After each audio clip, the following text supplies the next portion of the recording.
The sun is beginning its slow descent over the 7 hills. There is no hurry here. There is no urgency in the way the light changes. It is a gradual, almost imperceptible shift, like the slow breathing of a sleeping giant. The year is not important. The name of the emperor does not matter.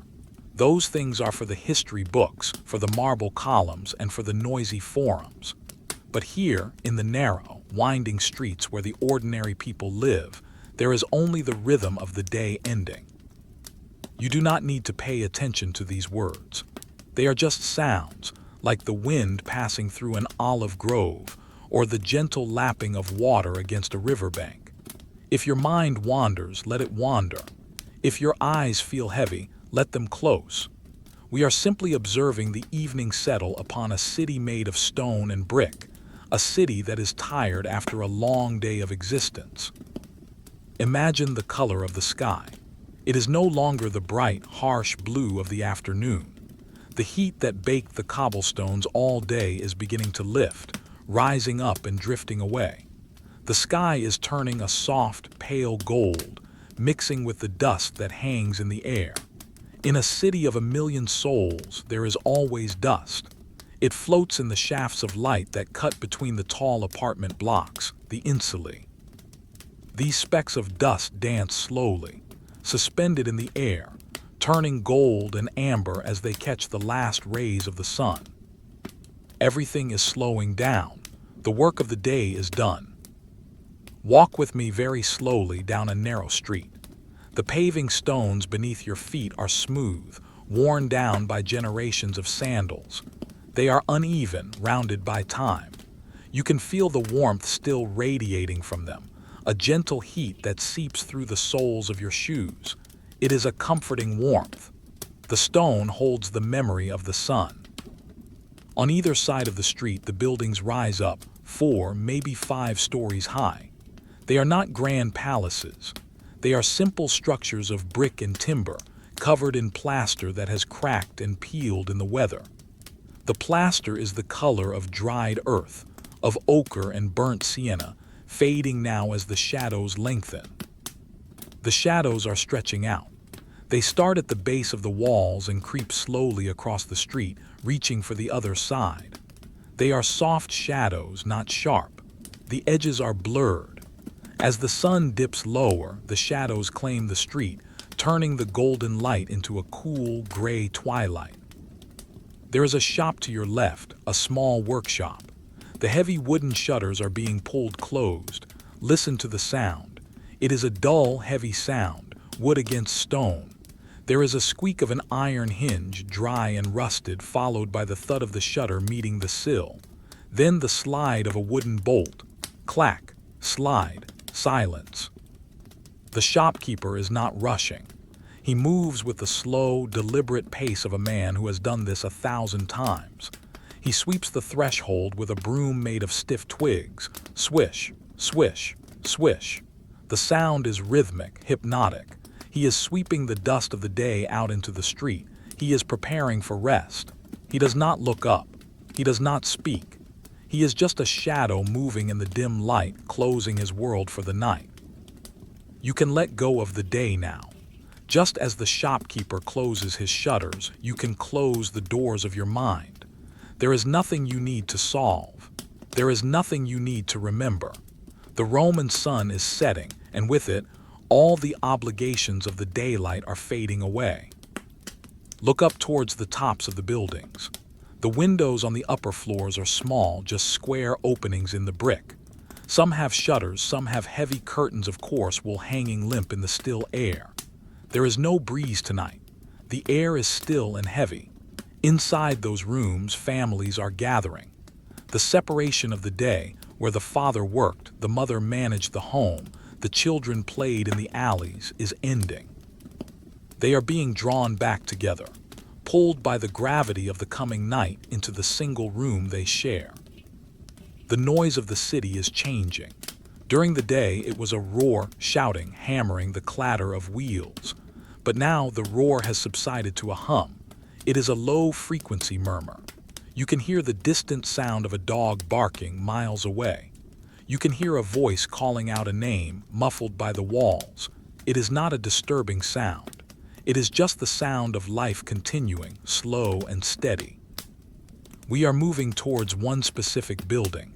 It looks like all the others. It smells of old wood, of cooking fires, of unwashed stone. At the entrance, there is a wide archway leading into a courtyard. The archway is dark. The air inside is cooler. Step into the shadow. Inside the courtyard, the light is dim. The sky is just a square of darkening blue far above, framed by the roof lines. Here on the ground floor, it is already night. There is a staircase in the corner. It is steep. The steps are made of timber, thick beams of oak that have turned black with age and oil. We begin to climb. 1 step creak, 2 steps creak. The wood groans under the weight. It is a familiar sound to everyone who lives here. It is the sound of coming home. The banister is polished smooth by thousands of hands. It feels cool to the touch. You wrap your hand around it and pull yourself up. The climb is slow. There is no need to run. Your legs feel heavy, a pleasant heaviness that comes before sleep. We pass the first floor.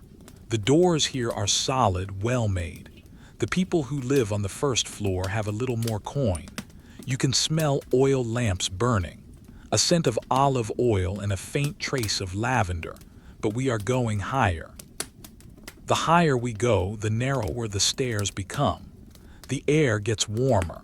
Heat rises, and the heat of the cooking fires from below has drifted up, trapped under the roof. It is a cozy warmth, enclosing you like a blanket. 3rd floor. The landing is small. The floorboards here are uneven. You have to be careful where you step, but you know the way. You know every knot in the wood, every loose nail. 4th floor. We are almost there. The air here smells of dough and wood smoke. It is the smell of a simple dinner being prepared. It is the smell of survival, of a basic, boring, beautiful existence. We stop at a door. It is not a grand door. It is planks of pine roughly hewn, held together by 2 horizontal beams. There is a small latch. You lift the latch. It makes a soft click. You push the door open. Welcome to the room, the cenacula. This is where the night will be spent. The room is small. It is perhaps 10 feet by 12 feet. The ceiling is low. If you were a tall soldier, you might have to stoop, but for us, it is just high enough. The walls are plaster, painted a simple white that has grayed over the years from the smoke of the brazier. There are no grand frescoes here, no mosaics on the floor. The floor is simple concrete, mixed with bits of broken pottery, smoothed down and swept clean. The light in the room comes from a single source. A small clay lamp sits on a niche in the wall. The flame is tiny, a single tongue of orange flickering on a wick of twisted flax. It does not illuminate the whole room. It creates a pool of soft light in the corner and leaves the rest in shadow. The corners of the room are dark and indistinct. Your eyes adjust to the dimness. This is the entire world for tonight.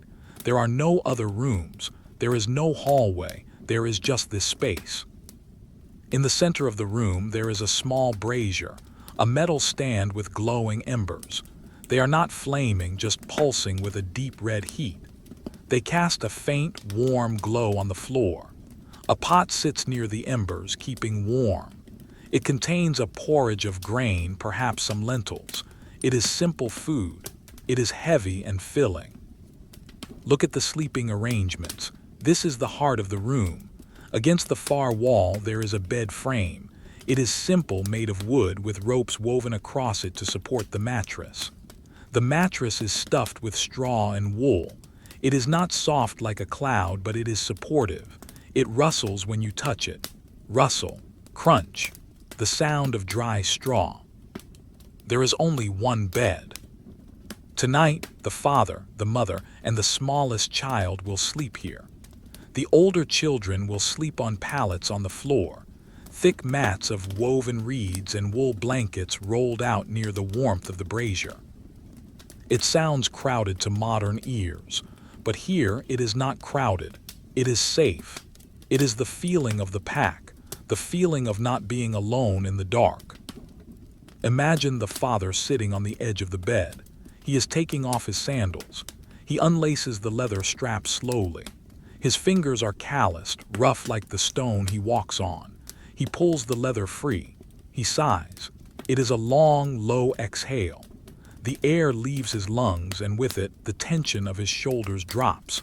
He places the sandals on the floor, side by side. He does not speak much. There is no need for conversation. The family moves around each other in a choreographed dance of familiarity. They know how to move in this small space without bumping into one another. It is a silent language of shared space. The mother is folding a piece of cloth. She smooths it out with her hands. Brush, brush, the sound of palm against fabric. She places it on a small wooden chest at the foot of the bed. This chest holds all their possessions, a few tunics, a winter cloak, a comb. There is nothing else. And because there is nothing else, there is nothing to worry about losing. The light outside the small window is gone now. The square of sky has turned a deep, bruised purple, bordering on black. The sounds of the city are becoming more distant. The carts are beginning to move in the streets below, the heavy supply wagons that are only allowed into Rome after dusk. Listen, can you hear it? Far, far below, the rumble of a wooden wheel on stone. Rumble, rumble. It is a low, rhythmic vibration. It is not loud enough to wake you. It is just a reminder that the city is a living thing, breathing in and breathing out. The wagon passes and the sound fades away into the labyrinth of streets, leaving silence behind. The silence in the room is heavy. It is a thick, comforting silence. The only sound nearby is the soft popping of an ember in the brazier, pop, and the settling of the charcoal, hiss. The family is preparing to lie down. There is no elaborate ritual. They simply transition from being upright to being horizontal. The day requires energy. The night requires surrender. The children on the floor are already settling. They curl up on their mats. The wool blankets are scratchy but warm. They pull them up to their chins. They lie close to each other like puppies in a basket. They borrow each other's warmth. There is a rustling of straw as they find a comfortable position. Then, stillness. You can see their breathing, the rise and fall of small shoulders. Even in the dim light, the rhythm is visible. In and out, in and out. It is the most peaceful sight in the world. The father stands up and walks to the niche in the wall. He looks at the oil lamp. The oil is low. It is time. He does not blow it out. He simply pinches the wick with 2 wet fingers, or perhaps uses a small metal tong. The light vanishes. Now there is only the glow of the embers. The room plunges into a soft, red-tinted darkness. The shadows that were in the corners now rush forward to fill the space. But it is not a scary darkness. It is a velvet darkness. It wraps around the room, softening the edges of the walls, hiding the ceiling. The eyes do not need to see anymore. The ears take over. You hear the rustle of the mattress on the bed as the parents lie down. The wooden frame creaks gently. Creak. Then silence. You hear the sound of fabric moving against fabric as they pull the heavy blanket over themselves.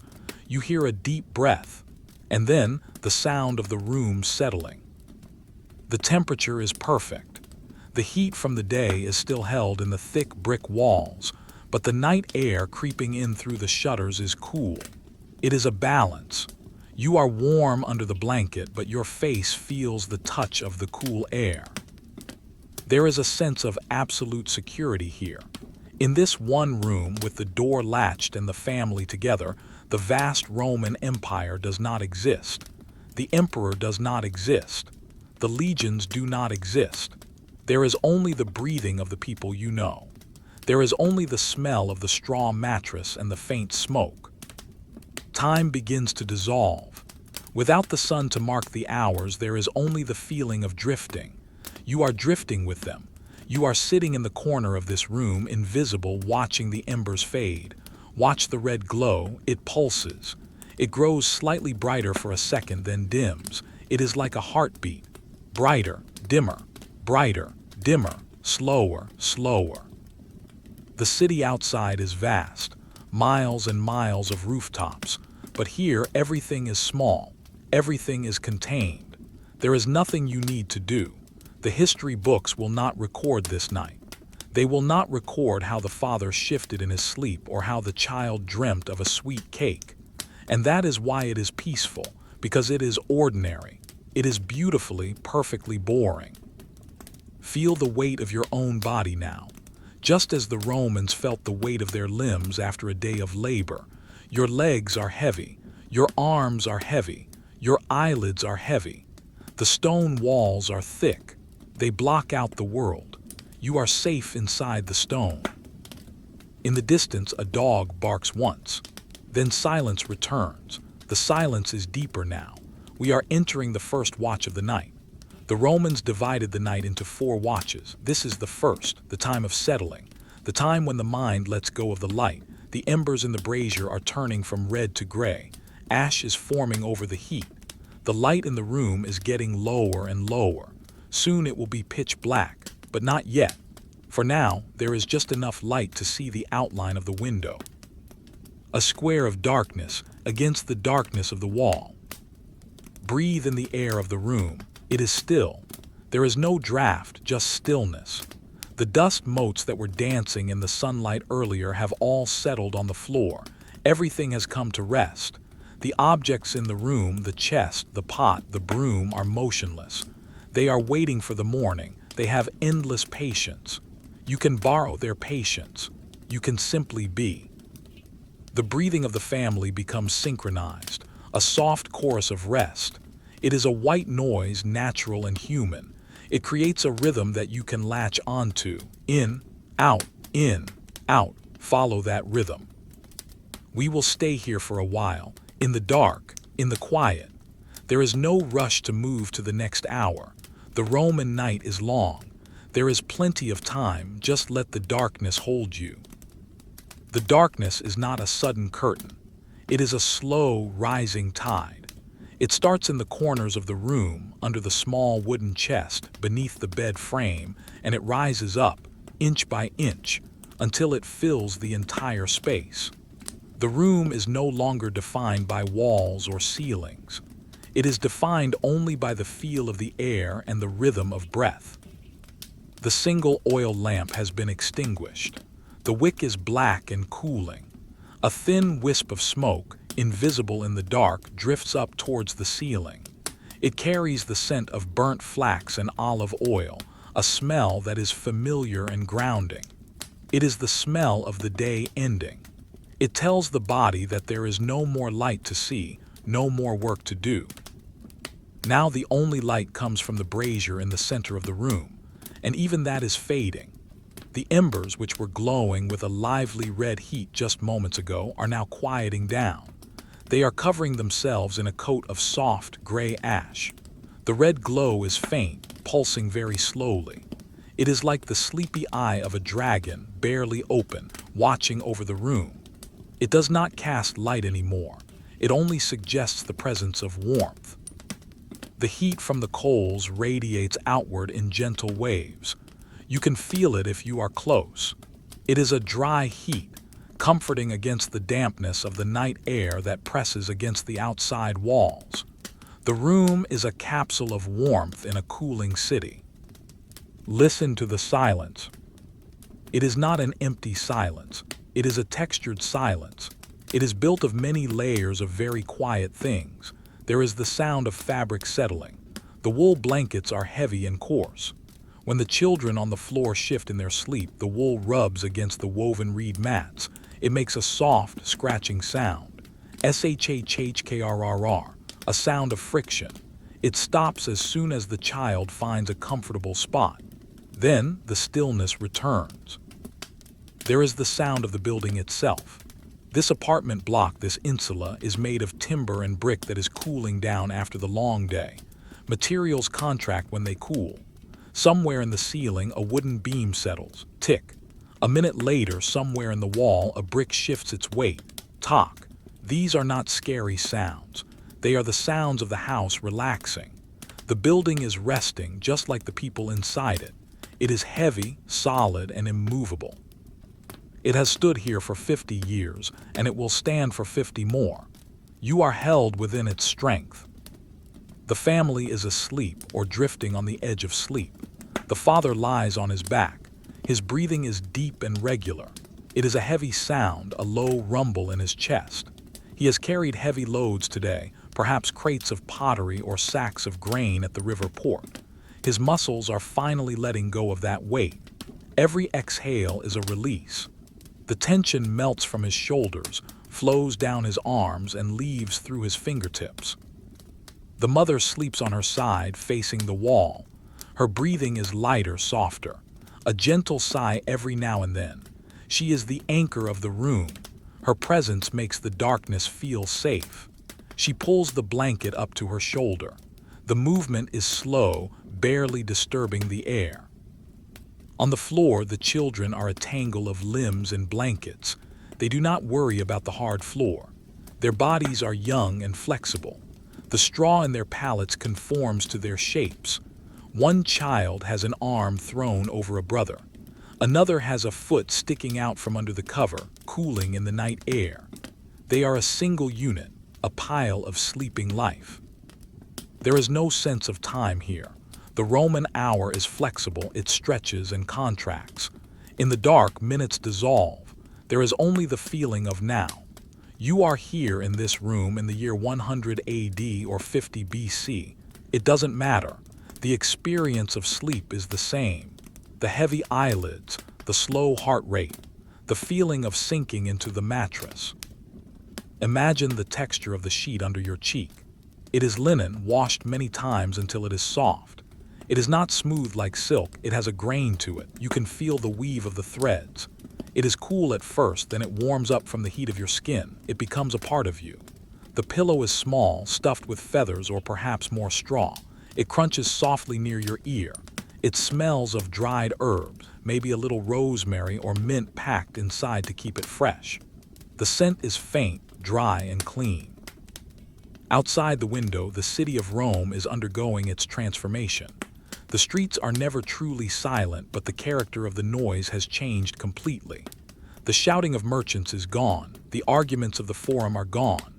Now the sounds are distant and muffled. Far away, a dog barks. It is a lonely sound. It echoes off the stone walls of the alleyways. Woof. Then silence. The silence swallows the sound instantly. A gust of wind blows through the narrow street outside. You can hear it rushing past the opening of the window. Woo-wash. It does not enter the room. The heavy shutters block it out. You are protected. The wind is outside. You are inside. The contrast makes the room feel even warmer, even safer. Sometimes you might hear the heavy boots of the vigils, the night watchmen patrolling the streets.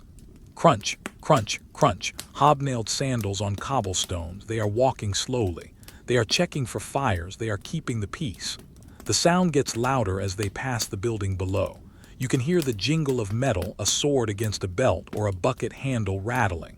Then the sound fades, crunch, crunch, darker and more distant, until it is gone. You do not need to worry. Someone else is awake so you can sleep.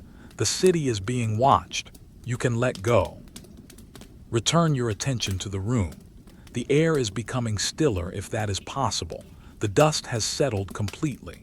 The brazier is now just a collection of gray ash with the faintest heart of dark red deep inside. It is almost asleep itself. The darkness in the room is thick. If you opened your eyes, you would see nothing but shapes of shadow. The darker gray of the window, the black shape of the door, the curved shadow of the water jug in the corner. These shapes are stationary. They do not move.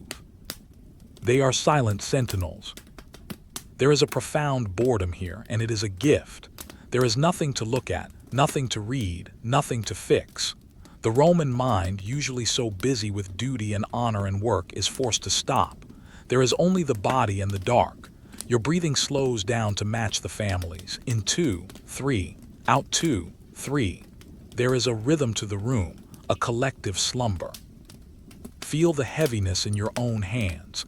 Imagine them resting on the cool linen. They are tired. They have done enough for today.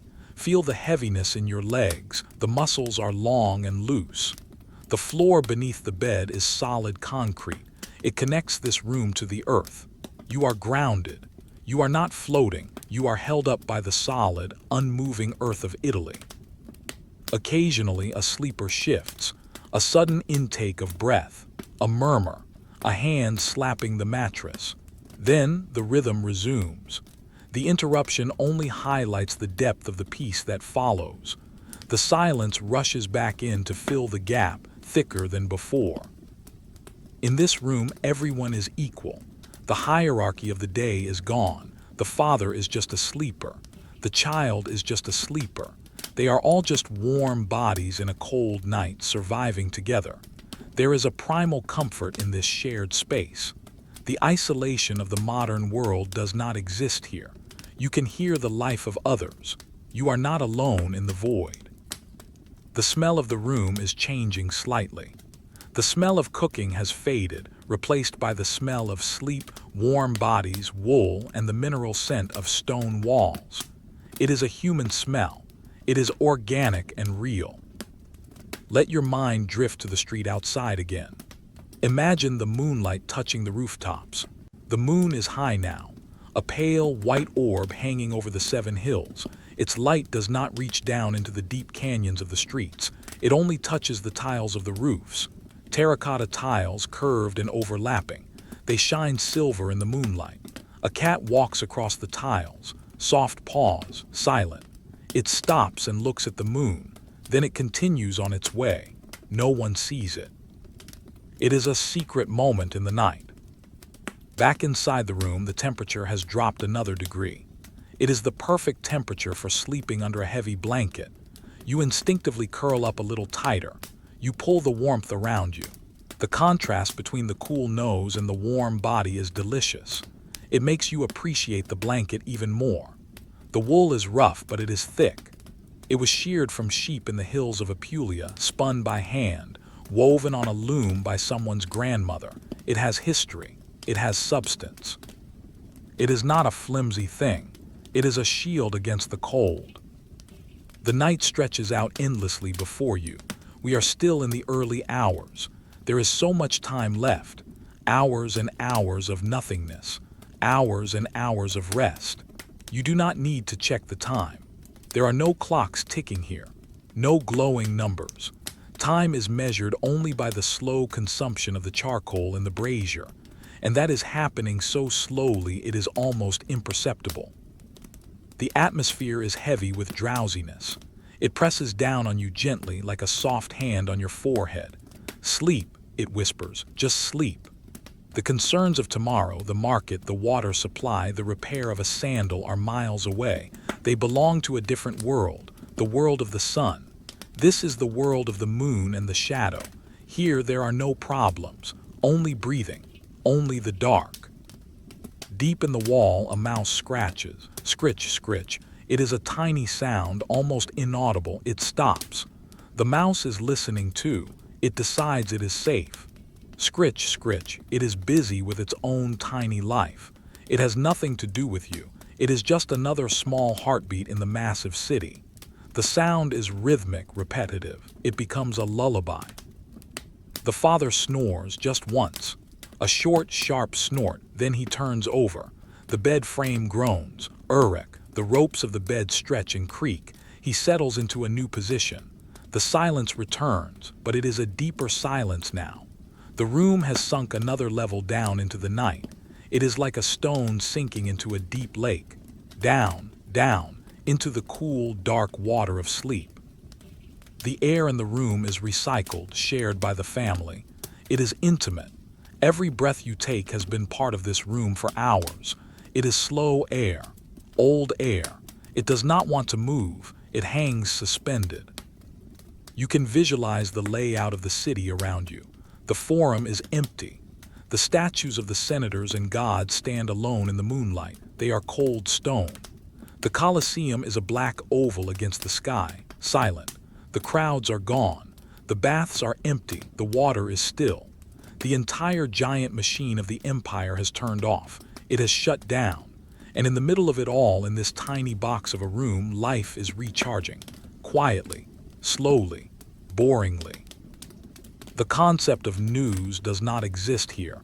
There is nothing new. There is only the ancient, repetitive cycle of rest. Night after night, year after year, century after century, people sleeping in rooms. It is the most common thing in history, and you are part of it. Your consciousness is fading. The edges of your thoughts are blurring. The words I am speaking are becoming just sounds, vibrations in the air. You do not need to understand them. You just need to feel the tone.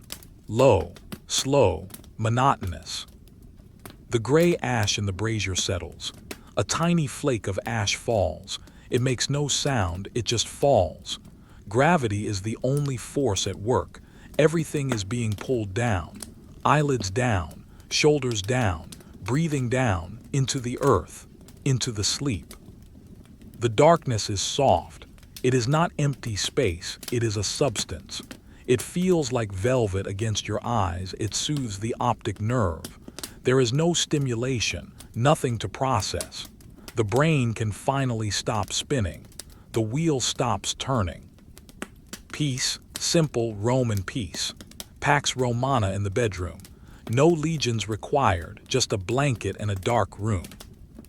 We are drifting deeper now, approaching the middle of the night, the deepest part of the valley of sleep. The world is far away. There is only this room, only this breath, in, out. The night has now fully established its dominion over the city.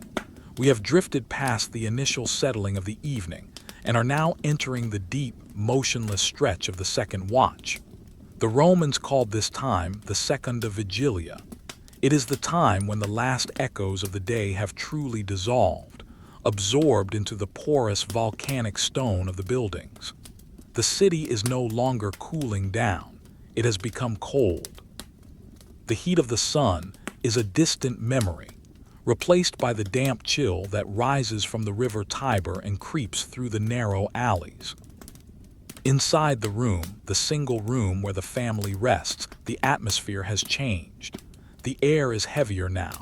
It has settled into layers. The warmth generated by the brazier has largely dissipated, rising up to the wooden beams of the ceiling and leaking out through the cracks in the roof tiles. What remains is the warmth of life. The room is heated solely by the bodies of the people sleeping within it. It is a humid, biological warmth. It creates a small, invisible bubble of comfort in the center of the dark space. The darkness is absolute. If you were to open your eyes, you would not see your hand in front of your face. The oil lamp is long dead. The embers in the brazier have finally surrendered. They are no longer red. They are just a pile of gray ash, perhaps holding a faint memory of heat at their very core, but giving off no light. The room has been erased from the visual world. It exists now only as a space of sound and touch. Listen closely to the sound of the house. The insula is a living organism of timber and brick packed with hundreds of people. In the daytime, it vibrates with noise, but now in the second watch it breathes. Through the plaster of the wall, you can hear a sound from the neighbor's room. It is a faint, rhythmic rasping. Someone is snoring. It is not a loud, disruptive snore. It is a dull, muffled vibration. It travels through the brick, softened by the density of the wall. It is a reminder that you are surrounded by humanity. You are in a hive. You are not alone in the wilderness. You are nestled in a honeycomb of sleepers. Focus on the floor, the ground of the room. It is concrete opus signinum, a mix of lime, sand, and crushed pottery. It is hard and unforgiving, but the children sleeping on the mats do not mind. Their bodies are accustomed to the surface. The reed mats they lie on are thick enough to soften the contact. The mats smell of the riverbank, a dry, grassy scent that releases slowly as they move. Every time a child shifts, the reeds whisper, swish, crinkle. It is the sound of dry nature inside the stone box. One of the children, a boy of perhaps 7 years, turns in his sleep. His foot kicks out from under the wool blanket. The air of the room touches his skin. It is cool. His body reacts instinctively. He pulls his leg back, tucking it against his chest, seeking the heat of his brother sleeping beside him. They fit together like puzzle pieces. There is no personal space here. There is only shared space. The concept of privacy does not exist, and so the loneliness of privacy does not exist either. They are a single entity of warmth. The father on the bed is deeply asleep. His breathing has changed from the heavy, conscious breaths of the evening to the shallow, automatic rhythm of deep slumber. His chest rises and falls with a microscopic movement.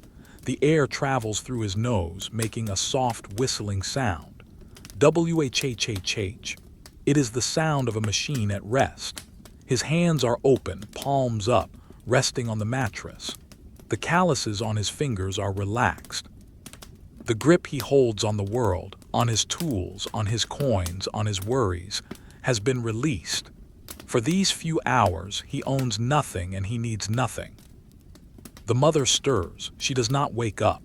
She simply adjusts the heavy wool cloak she is using as an extra blanket. The wool is coarse and heavy. It weighs perhaps 5 pounds. It presses down on her, a comforting weight. In the modern world, we look for light fabrics, but here, weight is good. Weight means protection. Weight means warmth. The heavy fabric acts like an anchor, holding her down to the bed, preventing her from floating away into the anxieties of the morning. The room is incredibly still. The dust motes that were dancing earlier are now lying flat on the floor, on the shelves, on the rim of the clay water jug. Gravity has won. Everything has been pulled down to its lowest point. Outside, the wind has picked up slightly. It presses against the wooden shutters, creak. The wood protests slightly under the pressure. The shutters are barred from the inside with a thick piece of wood. The wind cannot get in. It searches for a crack, for a weakness, but it finds none. It flows over the building and moves on. The sound of the wind is aerodynamic, a low rushing noise like the sound of the sea in a shell. It emphasizes the stillness inside. The contrast between the moving air outside and the stagnant air inside makes the room feel even more secure. Let your mind wander out of the room for a moment just to see the context of this piece. Imagine the street below. It is a canyon of shadow. The moonlight does not reach the pavement. It is pitch black. There is no one walking there. The shop fronts are all boarded up. The rhythmic sweeping of the shopkeeper we heard earlier is long gone. The street is abandoned to the stray dogs and the rats. But up here on the 3rd floor, you are elevated.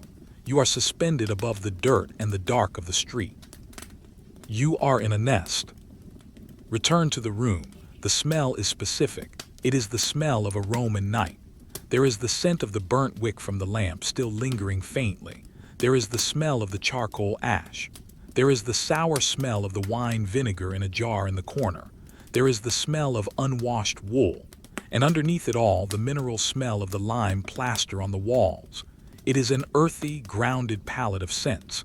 It smells old. It smells like time itself. The silence is stretched thin. It is so quiet that you can hear the blood pumping in your own ears. Thump, thump, thump, a slow, steady drum beat. It matches the rhythm of the father's breathing. Everything is synchronizing. The room, the building, the sleepers, the listener, all moving at the same slow tempo. There is a small wooden table near the door. On it sits a loaf of bread for the morning. It is a round loaf, dense and hard. It is wrapped in a cloth. In the silence, the bread is just sitting there. It is waiting.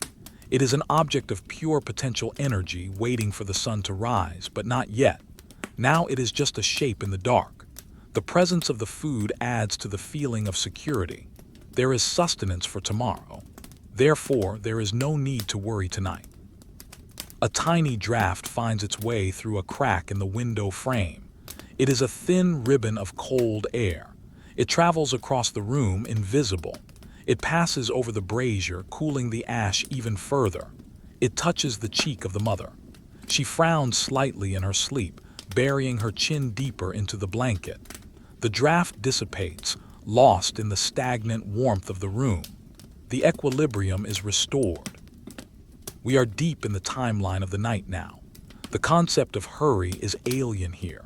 If you were to wake up now in this Roman room, you would have no idea what time it is. There is no clock face glowing. There is no distant bell tolling the hour. You would only know that it is dark and that everyone else is asleep. You would listen to the silence, realize there is nothing to be done, and close your eyes again. The lack of information is a blessing. You are not counting the hours until wakefulness. You are simply floating in a timeless state. The structure of the bed is worth noticing. It is not a solid box spring. It is a frame with ropes woven across it in a grid pattern. The ropes have some give. They sag slightly in the middle under the weight of the parents. This creates a natural hollow, a nest within a nest. They roll towards the center, towards each other. The bed physically enforces closeness. The wood of the frame is oak, dark and old. It has absorbed the sweat and oil of years of use. It is smooth as glass in places. If you ran your finger along the rail, you would feel the history of the family.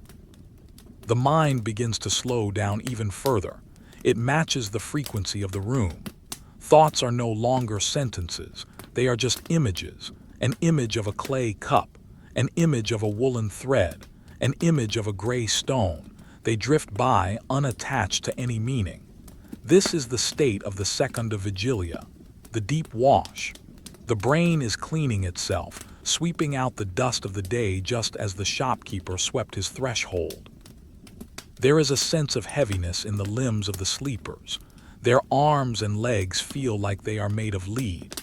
They are sunk deep into the mattress and the mats. If they wanted to move, it would take a tremendous effort. But they do not want to move. They are paralyzed by comfort. The gravity of the earth seems stronger in this room. It pulls everything down towards the center of the planet. Imagine the wall behind the bed. It is thick brick covered in plaster. On the other side of that wall is the open air of the courtyard. The wall is cool to the touch. It acts as a barrier between the warm sleepers and the cold void of the atrium. It is a guardian. It stands rigid and unmoving. It does not sleep so that they can. The breathing of the youngest child changes slightly. A little sigh, a smacking of lips, then back to the rhythm. Haya, shhh. It is the most innocent sound in the world. It is the sound of total trust. The child trusts the parents. The parents trust the room. The room trusts the building. The building trusts the city. There is a chain of security that holds everyone in place. The darkness seems to have texture. It is velvety, thick, almost granular. It fills the nose and the mouth. You breathe in the darkness. It calms the nervous system. It tells the adrenaline to stop. There is no tigers here. There are no enemies here. There is only the family and the stone. Far away, towards the center of the city, a cartwheel slips on a stone. A sharp clack. It is miles away. It barely registers. It is like a pebble dropped into a vast, dark ocean. The ripples are gone before they reach the room. The silence swallows it whole. The city is too big and too tired to be woken by a single noise. The family is a pile of biology. They are heat engines, slowly burning the fuel of the evening meal, the grain porridge, the lentils. The energy is being used to repair muscles, to grow bones, to dream. It is a silent chemical process happening in the dark. It is the most important work of the day, and it happens without any effort at all. As we linger in this room, notice the absence of light pollution. There is no glow from streetlights seeping in. There are no flashing LEDs. When the Romans said dark, they meant dark. The eyes stop trying to see. The optic nerve goes dormant. This total darkness triggers a deep, ancient release of melatonin. It is a heavy, powerful wave of sleepiness that modern people rarely feel. It is a narcotic darkness. It drugs the mind into submission. The father's hand twitches once, a dream of gripping a rope perhaps, or lifting a crate. Then it relaxes again. The body remembers the work even in sleep, but the work is over. The hand lies flat. The palm is open to the cool air. The air quality is thick. It is high in carbon dioxide from the exhaling sleepers. This slightly stale air actually promotes sleep. It makes the head feel heavy, the thoughts slow. It is a drowsy, narcotic atmosphere. It wraps around you like a warm fog. You are part of this room now. You are sitting in the corner, invisible, breathing with them. You can feel the peace radiating from them. It is a boring peace. It is a monotonous peace. It is exactly what is needed. Nothing happens, and nothing continues to happen. The narrative of the night is that there is no narrative. There is only existence.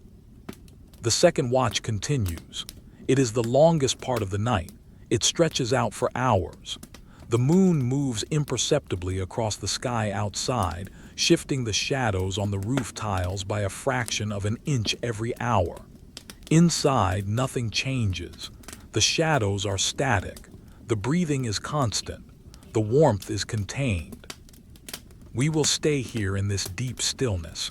There is no need to go anywhere else. The world has shrunk down to these four walls, and that is enough. The stone holds the heat. The wool holds the body. The dark holds the mind. We have now crossed the invisible threshold into the third watch of the night. The Romans called this the tertia vigilia. It is the deepest part of the night, the time when the moon begins to dip towards the horizon and the shadows stretch to their absolute limit. It is the time when the city of Rome is most vulnerable, and yet most at peace. The energy of the previous day has completely evaporated, and the energy of the coming dawn is still hours away. We are suspended in the void between the suns. The silence we established earlier is about to change. It is not being broken, it is being decorated. Listen. Outside the thick brick walls, the air pressure has shifted. The clouds that were drifting high above the 7 hills have lowered. They have wrapped the city in a blanket of mist. And now the rain begins. It starts with a single drop. Tap. It hits the terracotta roof tile directly above the room. It is a dull, hollow sound. Then another tap, and another tap, tap, tap. It is not a storm. There is no thunder to shake the walls. There is no lightning to flash through the cracks in the shutters. It is a gentle, steady, soaking rain. It is the kind of rain that is good for the olive groves and the wheat fields. It is a boring, productive rain. The sound grows from individual taps into a steady, rhythmic drumming. Drum, drum, drum. The roof of the insula is made of thousands of curved tiles, the embrex and the tegula, locking together to form a waterproof shield. The rain hits these clay curves and slides down. It creates a rushing sound, a white noise of water moving over fired earth. It is a mesmerizing texture of sound. It wraps the building in a cocoon of water. Inside the room, the sound of the rain is muffled. It comes through the ceiling and the walls as a low-frequency hum. It sounds distant, like the ocean heard from inside a cave. This sound is a signal to the sleeping brain. It says, "The world outside is wet and cold. You are dry and warm. Stay here." The air in the room changes slightly. The humidity rises. The dry, dusty smell of the evening is replaced by the scent of damp stone and wet wood. It is a clean, sharp smell.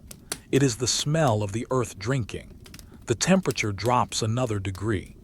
The cool air presses against the shutters, trying to find a way in. The family reacts to the drop in temperature without waking. It is a primitive, unconscious adjustment. The father, deep in the heavy sleep of the laborer, shifts his weight. He turns from his back to his side. The wooden bed frame creaks in protest. Creak. He draws his knees up slightly. His hand reaches out and finds the edge of the woolen blanket.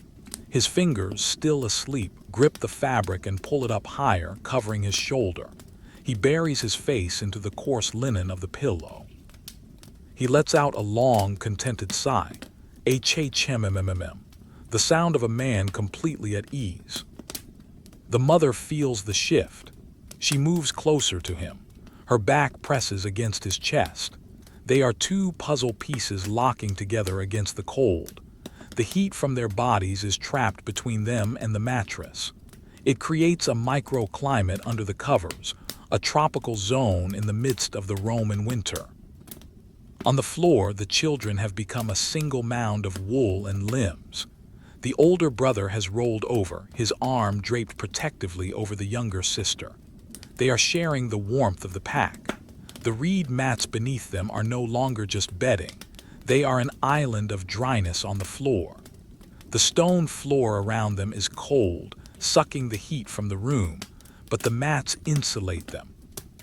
The sound of the rain changes slightly as the intensity varies. Now it is a whisper, shhhhhhh. Now it is a patter, pat pat pat. Now it is a steady drone, mmmmmm. It is a lullaby that has been played for 10,000 years. Long pause. Let your mind travel outside the room for a moment, just to the window ledge. The shutters are closed, but there is a small gap at the bottom where the wood has warped over the years. A single drop of water lands on the stone sill outside. Plip. Then it rolls off the edge and falls 4 stories down to the street below. Imagine following that drop of water.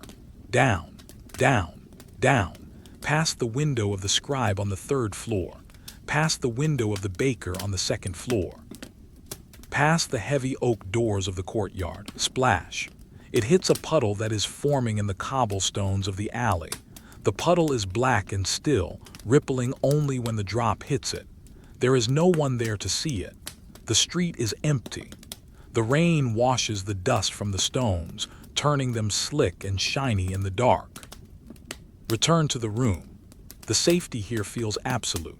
The contrast between the wet, cold world outside and the dry, warm sanctuary inside is the definition of comfort. The brazier is now completely cold. The ash is gray and lifeless. The room is entirely dependent on body heat. And there is enough. The small size of the room, which felt cramped during the day, is now its greatest virtue. A large palace room would be freezing tonight, but this small box retains every calorie of heat. The breathing of the sleepers has synced with the rhythm of the rain. Inhale as the rain swells. Exhale as the rain softens. There is no resistance. There is only acceptance of the night. The darkness is so thick it feels like a liquid. It fills the corners, it fills the space under the bed, it fills the empty clay pot in the corner. If you reached out your hand, you would feel the density of the air. It is heavy with sleep. The concept of tomorrow feels impossible. There is no tomorrow. There is only this endless, raining night. The sun seems like a myth. A mouse, the one we heard earlier, has retreated to its nest deep in the wall. It can hear the rain too. It stays warm in its bedding of stolen straw. Even the smallest creatures are resting. The entire building is in a state of hibernation. Focus on the texture of the blanket covering the parents. It is a heavy weave known as a lattice. It is rough to the touch, not like modern fleece. It scratches slightly, but that scratching stimulates the skin, bringing blood to the surface and creating more warmth. It smells of the lanolin from the sheep's wool. It is a waterproof, windproof, life-saving piece of fabric. It is heavy on the legs. It pins the sleepers down. The feeling of heaviness is growing. Your own eyelids feel like they are made of stone. Your arms are sinking into the surface you are resting on. You are becoming part of the geology of the room. You are just another object in the dark, like the water jug or the wooden chest. You are still. You are silent. You are safe. The rain intensifies for a moment. A sudden gust of wind throws a sheet of water against the shutters. Slap. The wood shudders, but the latch holds. The iron bolt, rusted and strong, does not budge. The noise startles the youngest child. He moves his head, turning it to the other side. He makes a small noise, a whimper of a dream.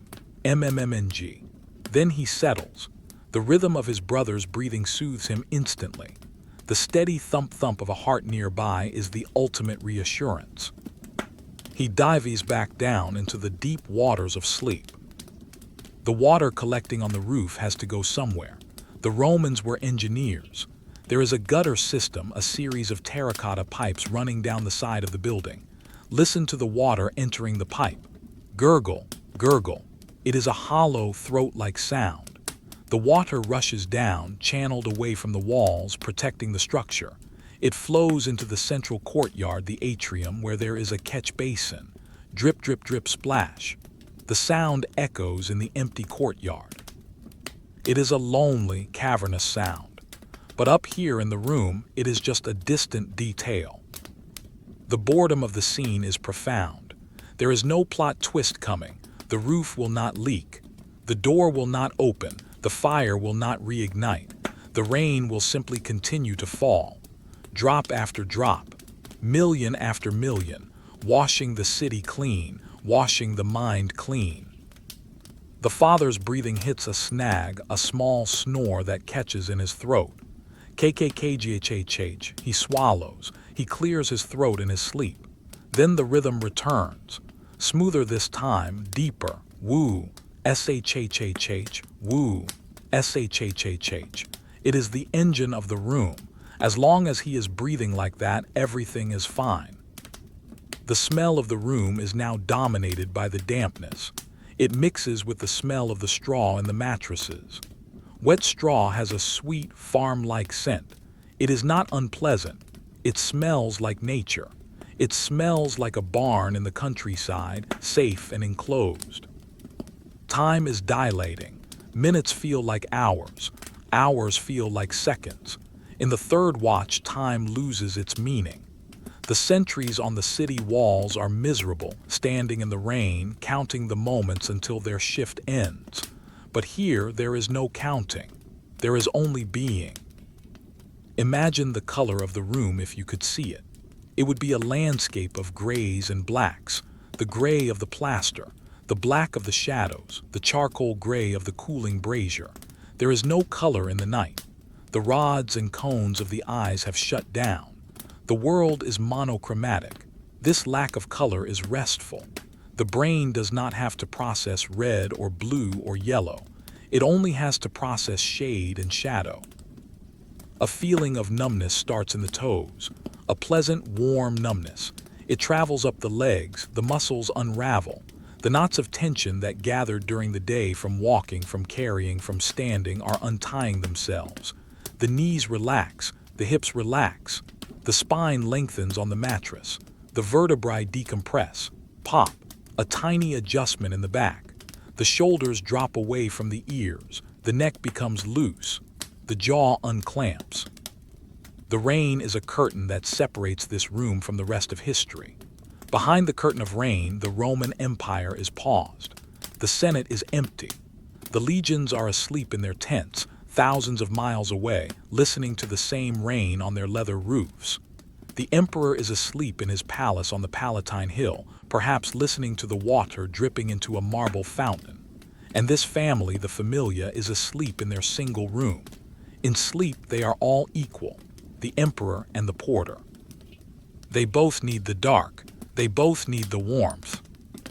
The sound of the rain becomes a drone, a constant frequency. It masks all other sounds. The snoring of the neighbor is gone, buried under the water. The barking dog is gone. There is only the rain. It is a blanket of sound. You can wrap yourself in it. Pull the sound of the rain up to your chin like a sheet. Let it cover you. Long pause. Deep in the subconscious of the sleepers, dreams are happening. They are not exciting dreams. The mother dreams of buying a bag of lentils. She feels the texture of the dry beans in her hand. She haggles over the price, but calmly. It is a mundane dream of daily maintenance. The child dreams of a stray cat he saw yesterday, an orange cat with a torn ear. He watches the cat walk along a wall. That is the whole dream, just the cat walking. These dreams are low energy. They do not raise the heart rate. They are just the brain sorting through the images of the day, filing them away in the library of memory. The air in the room is still. Despite the wind outside, the air inside does not move. It is a stagnant pool of warmth. You are floating in this pool, weightless, drifting. The rain taps on the shutters again. Tap, tap. I am here, says the rain. We are here, says the room. Sleep, says the dark. The third watch is the time of the deepest biological repair. The body releases growth hormones. The immune system strengthens. The brain clears out toxins. It is a silent factory of health, and all you have to do to help it is nothing. Just lie there. Just let the heavy Roman night do its work. The silence underneath the rain is the true silence. The rain is just surface noise. Beneath it, the foundation of the world is quiet. Connect with that deep underlying quiet. It is the silence of the stones of the Appian Way, the stones of the aqueducts, the stones of this floor. They do not speak. They do not move. They wait. Be like the stone. The father's foot twitches. He is dreaming of walking. Step, step, step, but he is going nowhere. He is safe in bed. The movement stops. The stillness returns, heavier than before. The water jug in the corner sits perfectly still.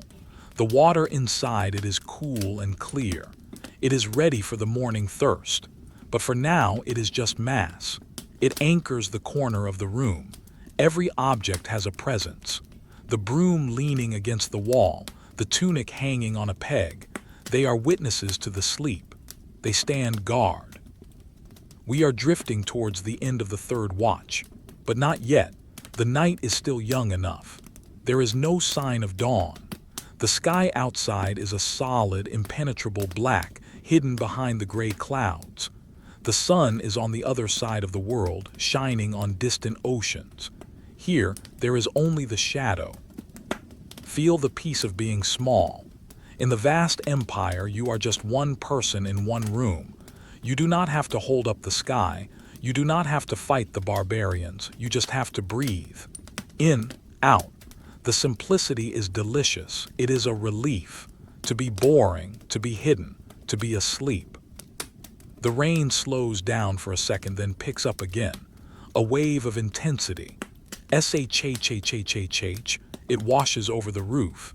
It cleanses the mind. It drowns the thoughts. There are no thoughts left. Only the sound. Only the dark. Only the heavy, warm, boring night. The rain has stopped. It did not end suddenly, but rather faded away, retreating into a fine mist that hangs over the 7 hills. The drumming on the roof tiles has ceased, replaced by a new sound, a slower and more rhythmic sound. It is the sound of the aftermath. The city is dripping. From the eaves of the roof, heavy drops of water have collected. They hang for a moment, swelling against the clay edge, fighting gravity. Then they fall, drip, a pause. The silence stretches out, magnified by the damp air.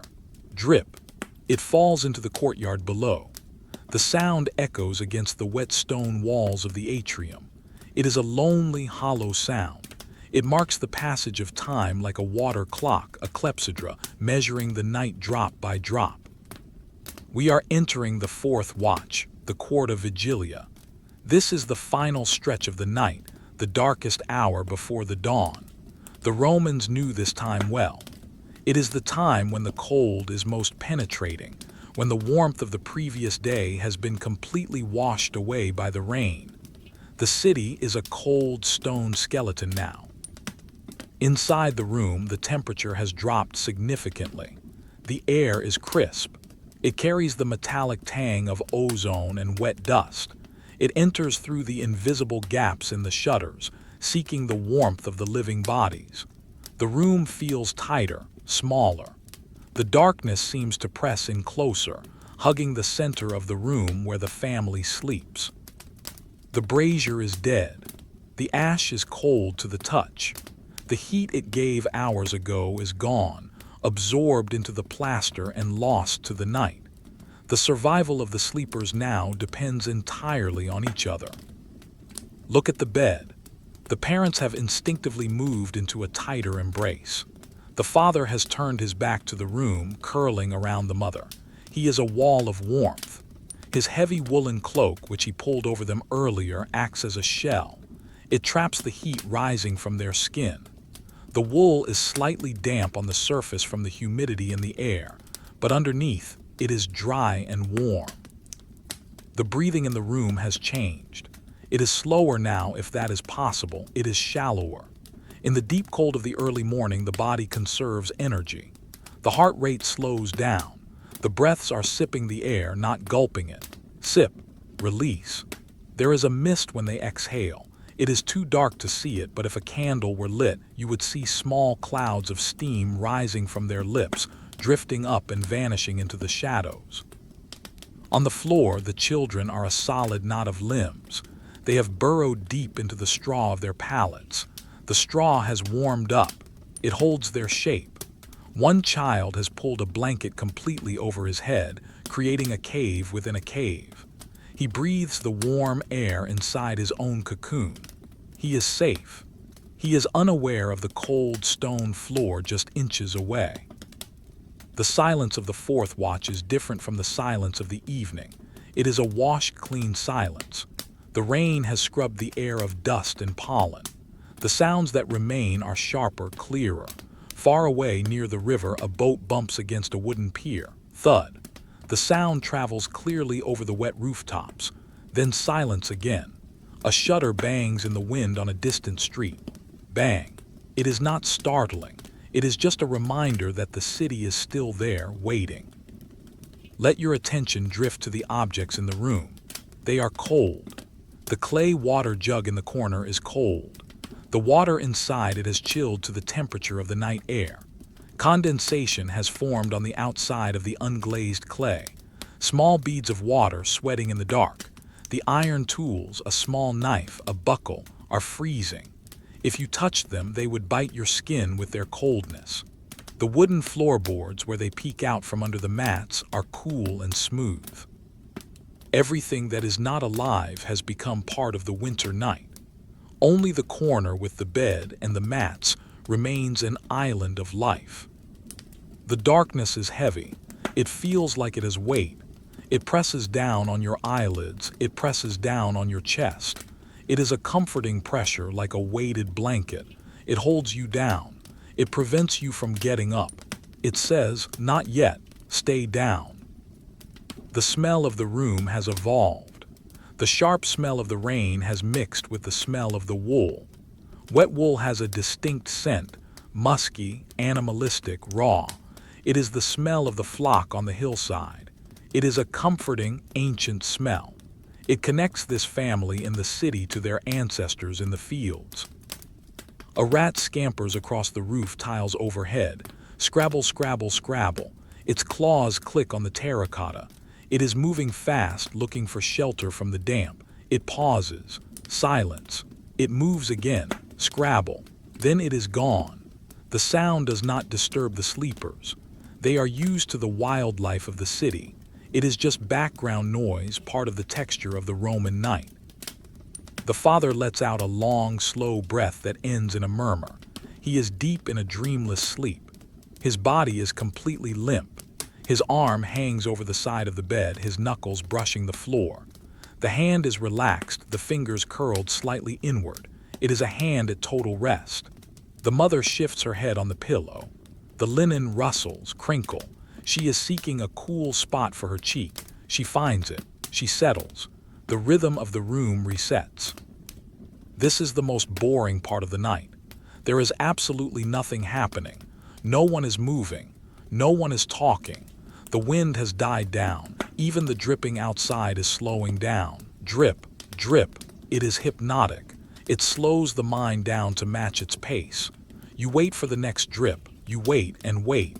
And when it comes, it is a relief. And then you wait again. The darkness acts as a sensory deprivation tank. There is no visual input. The brain stops looking for patterns. It stops looking for threats. It accepts the void. In this void, you are just a consciousness floating in a Roman room. You are safe within the walls of the empire. The Pax Romana protects you. The thick brick protects you. The blanket protects you. Imagine the texture of the plaster on the wall. It is rough, unfinished in places. If you ran your hand along it in the dark, you would feel the grit of the sand, the bumps of the lime. It is cool and dry. It stands vertical and strong. It has held up the roof for decades. It will hold it up for tonight. You can trust the wall. The stillness is so profound that you can hear the digestion of the sleepers. A stomach gurgles, grrr gurgle. It is a wet, internal sound. It is the sound of the body processing the evening meal. The energy from the grain is being harvested, stored, turned into warmth. The body is a furnace, quietly burning through the night. Outside, the moon is hidden behind the thick clouds.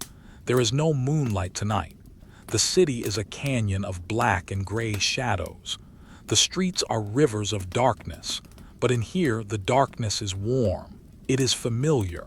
You know where the door is. You know where the bed is. You do not need to see them to know they are there. The family is a pile of sleeping biology. They are connected by touch, by smell, by the shared rhythm of breath. The father's back rises and falls. The mother's chest rises and falls. The children's sides rise and fall. It is a sea of breathing. The tide comes in. The tide goes out. You are floating on this tide. The air is still damp. You can feel it in your nose when you breathe. It is refreshing. It prevents the throat from getting dry. It is good sleeping weather, the best sleeping weather. Cold air, warm blanket. The contrast is the key. The colder the room gets, the warmer the bed feels. The bed becomes a sanctuary, a fortress of wool and straw. We are drifting through the fourth watch. Time is stretching. It feels like we have been here for days. It feels like we will be here for days more. There is no rush to the dawn. The sun can take its time. We are comfortable here in the dark. A small draft moves across the floor. It stirs the dust under the bed. It touches the foot of the sleeping boy. He twitches. He pulls his foot in. He does not wake. The automatic systems of the body take care of everything. He is safe. He is warm. The room is a capsule. It is sealed off from history. Wars may be fought on the borders. Emperors may plot in the palaces. But here, there is only sleep. The politics of the empire do not enter this room. Only the rain and the cold and the sleep. The silence deepens. It becomes a physical presence. It fills the ears like water. It drowns out the thoughts. Shhhh, says the room. Just sleep. The heavy oak beam across the ceiling creaks once. Crack. It is the wood contracting in the chill. It is a reassuring sound. The house is settling in for the final stretch of the night. It is holding its breath until morning. You can feel the heaviness of your own body increasing. Your legs are sinking into the mattress. Your arms are heavy logs. Your head is a stone resting on the soft pillow. You could not move if you wanted to, and you do not want to. You only want to stay here, in the dark, in the quiet, in the boring, beautiful safety of the room. The dripping outside has stopped completely. Now there is only silence, pure, unadulterated silence. The city is holding its breath. The world is waiting, but you do not have to wait. You can just let go, drop down, deep down, into the stone, into the wool, into the sleep. The fourth watch is long. It is the hardest watch for the soldiers, but for the sleepers it is the best. It is the deepest part of the well. The dreams here are thick and slow, dreams of walking through tall grass, dreams of sitting by a warm fire, dreams of nothing at all. The father turns onto his back again. He lets out a snore, a chararunk, then silence. He breathes in, he breathes out. The rhythm is unbroken. The engine runs on. The darkness is a soft blanket wrapped around your mind. It muffles the sharp edges of the world. It blurs the lines between you and the room. You are the room. You are the dark. You are the sleep. Stay here drifting, floating, sinking. The Roman night is endless, and you are part of it. We have reached the absolute bottom of the night. This is the deepest point of the curve, the moment furthest away from the setting sun, and yet still far from the rising sun. The Romans had a name for the silence that falls at this hour, continuum. It means the time when everything falls silent. It is a heavy, absolute stillness that seems to freeze the air itself. The city of Rome is no longer breathing. It is holding its breath. The streets below are empty canyons of black stone. The dogs have stopped barking. The carts have stopped rolling. The wind has died down completely. There is only the weight of the air and the cold of the stones. Inside the room, the temperature has stabilized at its lowest point. The damp chill from the rain has seeped into the bricks, cooling the walls. The room is now a refrigerator of stone, preserving the sleep of the family inside. But the cold is not aggressive. It is a still, dry cold that hovers in the corners and near the ceiling. It does not penetrate the fortress of the bed. The family has become a single organism of heat. On the bed, the father and mother are locked together. The heavy wool cloak covers them like a shell. Beneath it, the air is tropical, warmed by their blood and their breath. If you were to slip your hand under that blanket, you would feel an intense, humid warmth, a stark contrast to the crisp air of the room. This contrast is the secret to deep sleep. The face is cool, the body is hot. The brain loves this balance. The father's head is buried deep in the pillow. The linen case of the pillow has warmed up where his cheek touches it. He does not move. He is in the paralysis of deep REM sleep. His dreams are vivid but slow. He dreams of a field of wheat standing still in the sun. There is no wind in his dream, just the yellow wheat and the blue sky. It is a dream of pure existence. The mother breathes in a shallow, steady rhythm. Her breath escapes her lips and meets the cold air. It forms a tiny, invisible cloud of vapor that dissipates instantly. She is the guardian of the warmth. Her arm is thrown over the father's chest, anchoring him to the mattress. Her hand is relaxed, fingers loose. The tension of the day, the grinding of grain, the fetching of water, has completely left her muscles. She is soft. She is heavy. On the floor, the children have ceased all movement. They are deep in the continuum. The older brother is curled into a tight ball, his knees touching his chin. This is the primal position of safety. It conserves heat. It protects the vital organs. It is the position we have slept in for thousands of years. His breathing is silent. You would have to lean very close to hear it. It is a whisper of air. H-H-H, H-H-H. The room is incredibly dark. The darkness has a weight to it. It presses against your eyes. It is not empty space. It is a substance. It fills the gap between the bed and the wall. It fills the space under the table. It is solid. It feels permanent, as if the sun will never return. And in this moment, that is a comforting thought. There is no need to wake up. There is no need to become someone else. You can just stay here, hidden in the dark. The smell of the room has settled. The sharp scent of the rain has faded, replaced by the dry, dusty smell of the charcoal ash in the brazier. It is a mineral scent. It smells like the earth. There is also the faint, sweet scent of the olive oil that was burned hours ago. It hangs in the air, a ghost of the evening light. These smells are the signature of the home. They tell the sleeping mind, you are where you belong. Focus on the silence. It is not just the absence of noise, it is a pressure. The thick brick walls of the insula block out the world. The concrete floor blocks out the neighbors below. You are suspended in a cube of silence. Occasionally, the silence pulses. Thump. It is the sound of your own heart. Thump. It is slow, relaxed. Thump. It sounds loud in your ears because there is nothing else to hear. The objects in the room are frozen in time.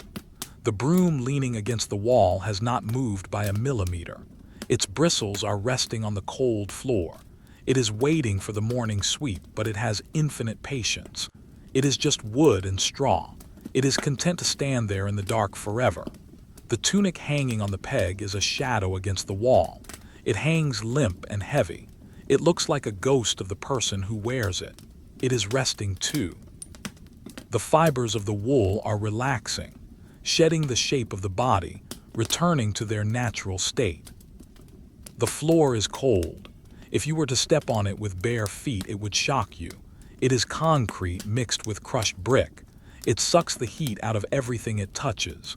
That is why the mats are so important. The reed mats create an island, a dry, insulated raft floating on a sea of cold stone. The children stay on the raft. They do not roll off. Their instincts keep them on the reeds. There is a sense of extreme boredom here, and it is delicious. Nothing is happening, nothing is going to happen. The narrative of the night has stopped. The history book is closed. There is only biology, cells repairing, muscles relaxing, minds clearing. It is a factory of peace, running silently in the dark. A timber in the ceiling settles with a low groan. Err. It is a long, slow sound. The wood is old. It has seen 100 winters. It knows how to handle the cold. It shifts slightly to distribute the weight of the roof tiles above. Then it stops. The silence rushes back in to fill the void. It feels even quieter than before. The air in the room is still. There are no drafts now. The wind outside has died completely. The air inside is stratified, cold at the bottom, warm in the middle, cool at the top. You are in the warm layer. You are in the sweet spot. Breathing the air feels good. It is thick and rich. It nourishes the sleep. Inhale slowly. Feel the cool air enter your nose. Feel it travel down to your lungs. Feel it warm up inside you. Exhale slowly. Feel the warmth leave your body. It is a simple exchange. You give warmth to the room. The room gives shelter to you. The father shifts his leg.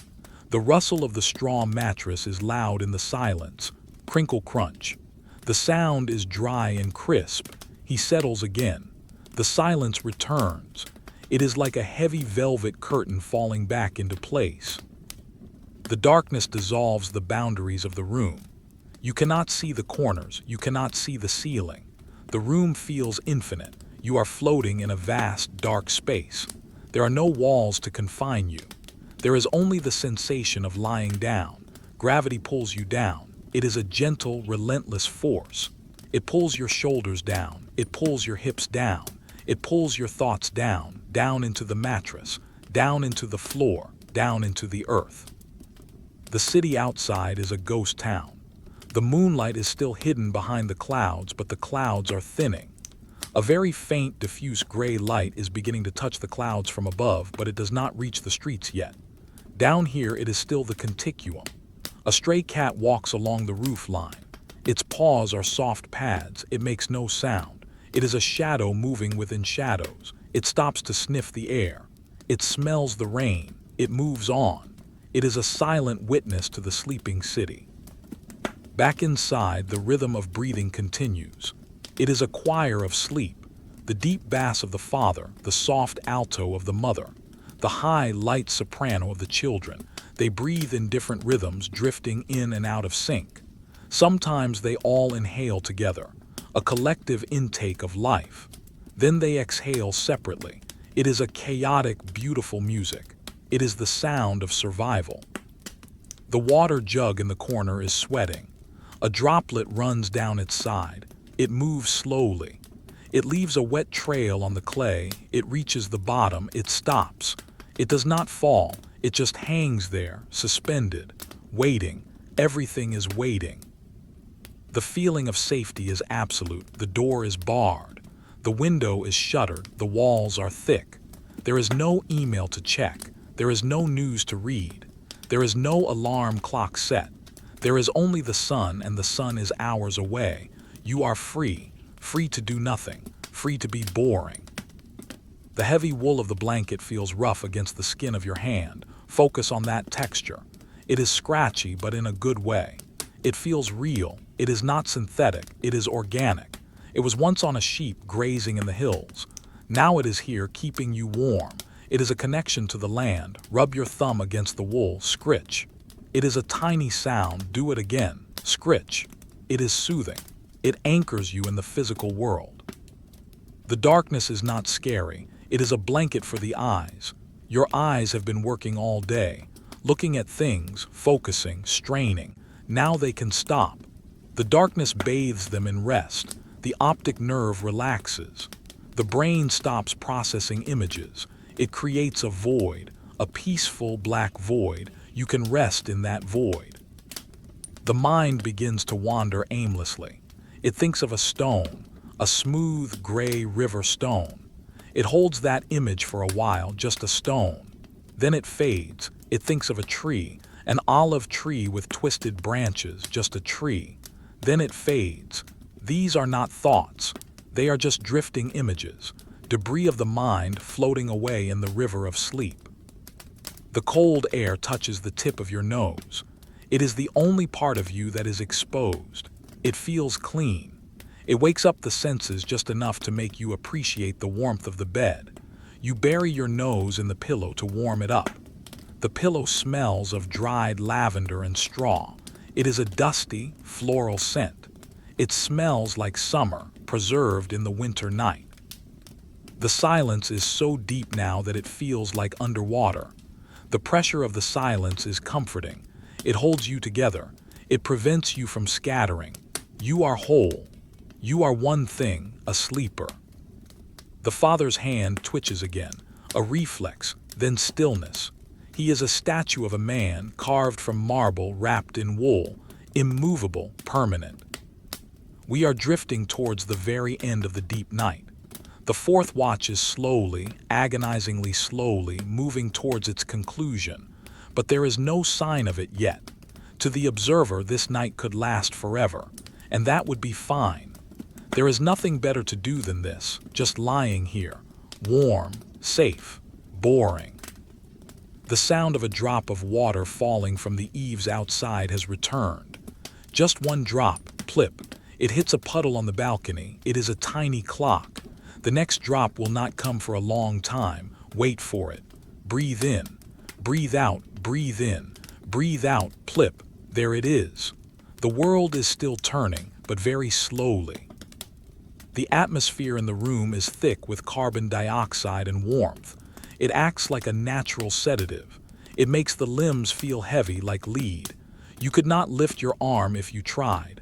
The signal from your brain to your muscles is blocked. No, says the brain. We are resting. The muscles obey. They melt into the mattress. They become liquid. The peace is profound. It is the peace of the stone, the peace of the ash, the peace of the sleeping dog. It is a simple, uncomplicated peace. It asks nothing of you. It just exists, and you exist within it. The darkness wraps around you tighter. It is a hug from the night. It protects you from the light. It protects you from the day. Stay in the hug, don't let go. We are entering the final phase of the deep dark. Before the birds, before the light, before the noise. This is the sanctuary of the continuum, the silent time, the holy time of sleep. The mother breathes a long sigh. It is a sound of pure contentment. She is warm, her family is safe. There is food for tomorrow, that is all that matters. The simplicity of her life is her wealth, and tonight you share that wealth. You are rich in sleep, rich in time, rich in silence. Drift deeper. The bottom is not here yet. There is always deeper to go, down into the wool, down into the dream, down into the dark. The night has settled into a state of permanence. It feels as though the sun has never existed and will never exist again. There is only this room, this box of shadows, suspended in the timeline of the empire. We are deep within the fourth watch, a time usually reserved for the changing of the sentries on the city walls. But here, inside the insula, there is no change. There is only continuity. The air in the room has become thick and still. It has stopped moving entirely. The drafts from the earlier rain have died away, sealing the room in a pocket of vacuum-like silence. The temperature is cool, a steady, stone-cold chill that lives in the corners and under the bed, but the center of the room remains warm. It is a biological warmth, generated by the slow combustion of sleep. Look closely at the floor near the door. There, lying side by side, are the father's sandals, Caligie. They are heavy utilitarian footwear. The leather is thick, dyed a dark brown that looks black in the shadows. The soles are studded with iron hobnails. During the day, these nails strike the stone pavement with a sharp metallic clatter. Clack, clack. But now they are silent. The leather straps are slumped over, relaxed like a creature at rest. The sandals are shaped by the feet that wear them, wide, flat, with the imprint of the toes visible even in the dark. They are waiting. They have nowhere to go. They are simply leather and iron resting on concrete. Next to the sandals stands the broom. It is a bundle of stiff twigs tied to a rough wooden handle. It leans against the plaster wall. It is a humble object. It has swept this floor 1,000 times. It knows every crack in the concrete, every uneven patch. Tonight it stands guard. It is a vertical line in a room of horizontal lines. It casts no shadow because there is no light. It just is. The patience of the broom is infinite. It does not need to move. It does not need to breathe. It is perfectly content to stand there for 100 years. On the bed, the father shifts. The movement is microscopic. His shoulder has become numb from the pressure of the mattress. Slowly, without waking, he rolls onto his back. The straw in the mattress compresses with a soft, dry crunch, krrshhh. The sound is muffled by the heavy wool blankets. He settles into the new position. His head lolls to the side. His mouth opens slightly. A deep, resonant breath enters his lungs. Hhhh, and then out. Hhhh. It is a rhythmic, mechanical sound. It is the engine of the room. As long as this rhythm continues, the safety of the house is assured. The mother does not move. She is in the deepest phase of sleep, the delta wave sleep. Her body is completely limp. Her face is smoothed of all expression. The lines of worry about the price of grain or the health of the children are erased by the darkness. She looks younger in the dark. She looks like a statue of peace. Her hand rests on the coarse weave of the blanket, her fingers curled loosely. The air around her is calm. On the floor, the children are a landscape of sleep. They are not individual people right now. They are a single topography of hills and valleys made of wool and limbs. One child's foot is resting on another child's ankle. They do not pull away. The contact is reassuring. It confirms that the pack is still together. The heat travels from one body to the next, sharing the resource of warmth. The reed mats beneath them have absorbed their body heat, creating a warm foundation against the cold stone floor. The darkness is not just an absence of light, it is a presence of peace. It fills the room like water fills a cup. It supports the walls. It holds the roof up. If you were to open your eyes, the darkness would be soft against them. There is no glare. There is no strain. There is only the velvet blackness. It is a kindness to the eyes. The silence is layered. At the very bottom layer, there is the hum of the city itself, a vibration so low it is felt rather than heard. It is the sound of 1,000,000 tons of stone resting on the earth. Above that, the silence of the building. The timber beams holding their breath, the bricks standing still. Above that, the breathing of the family, the soft whoosh of air moving through noses and throats. And above that, your own listening. You are the observer of the silence. You are the witness to the peace. The smell of the room is ancient.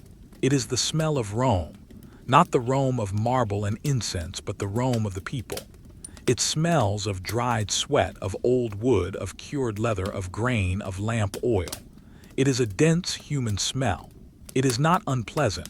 It is comforting. It smells like survival.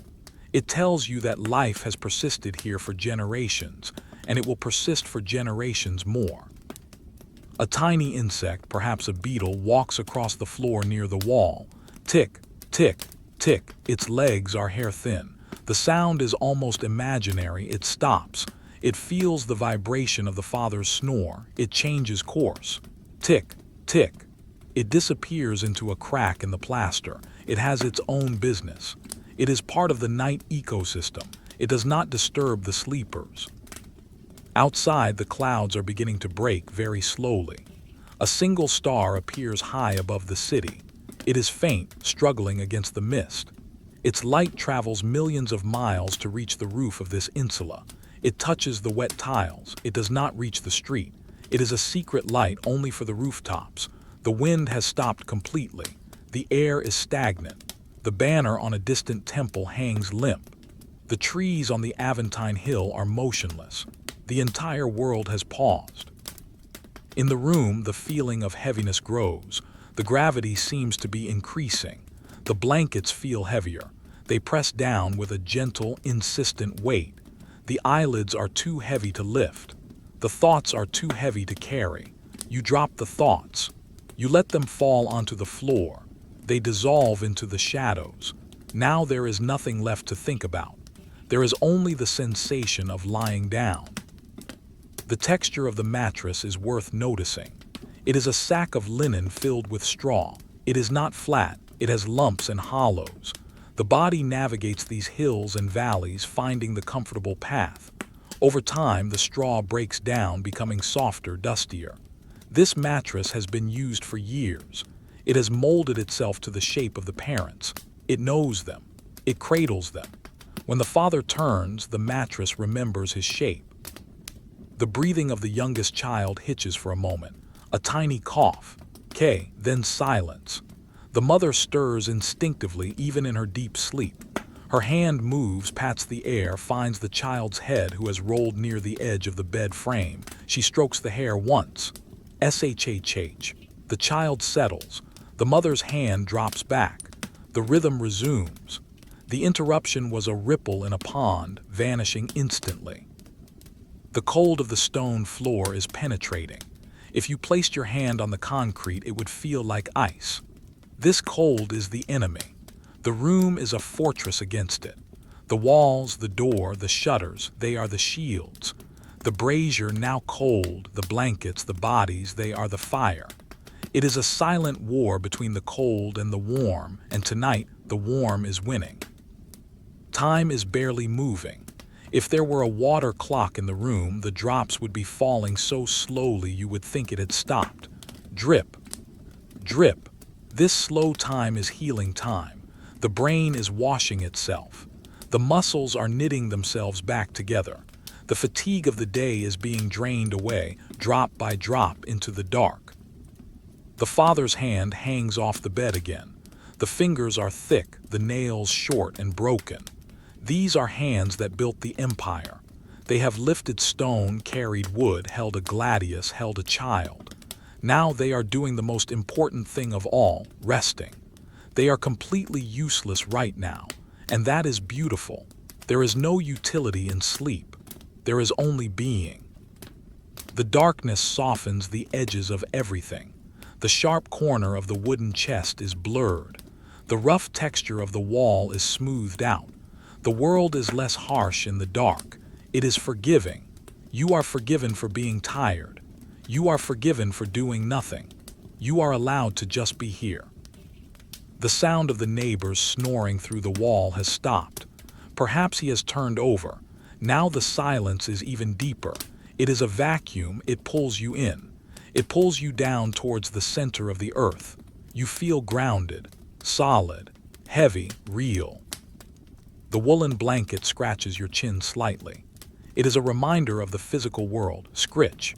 It is a dry sound. You pull the blanket higher. You bury your nose in it. It smells of the sheep.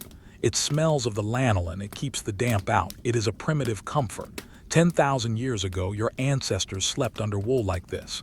2,000 years ago, the Romans slept under wool like this. Tonight, you sleep under wool like this. It is the same sleep, the same dark, the same peace. A draft moves the dust under the bed. A tumbleweed of gray fluff rolls an inch. It stops. The air settles again. Even the dust is sleeping. The fourth watch is endless. It is a vast ocean of time. You are a small boat floating in the middle of it. There is no shore in sight. There is no dawn in sight, just the black water of the night. The boat rocks gently, rocking, rocking with the breath of the sleepers. The father lets out a snore that is more of a vibration than a sound. It rattles deep in his chest. H-H-R-R-R-um. It is a sound of power at rest. It vibrates through the bed frame. The mother feels it. The children feel it. It is the heartbeat of the family. The room is a cocoon, a chrysalis. Inside, the transformation happens. Tiredness turns into energy. Worry turns into peace. Day turns into night. It happens slowly, so slowly you cannot see it. You can only feel it. The silence is filling your ears. It is a pleasant pressure, like putting your head underwater in a warm bath. The world is muffled. The voices are gone. The demands are gone. There is only the now, and the now is dark and quiet. Stay here in the fourth watch. There is no rush to leave. The sun is stuck behind the horizon. The dawn is delayed. For you, so you can sleep, so you can rest in the Roman night, just breathing, just being, just sleeping. The night has now stretched into a vast, motionless plain. We are suspended in the deepest trough of the timeline, somewhere between the memory of the rain and the anticipation of the dawn. But the dawn is not here. There is not even a whisper of gray in the sky.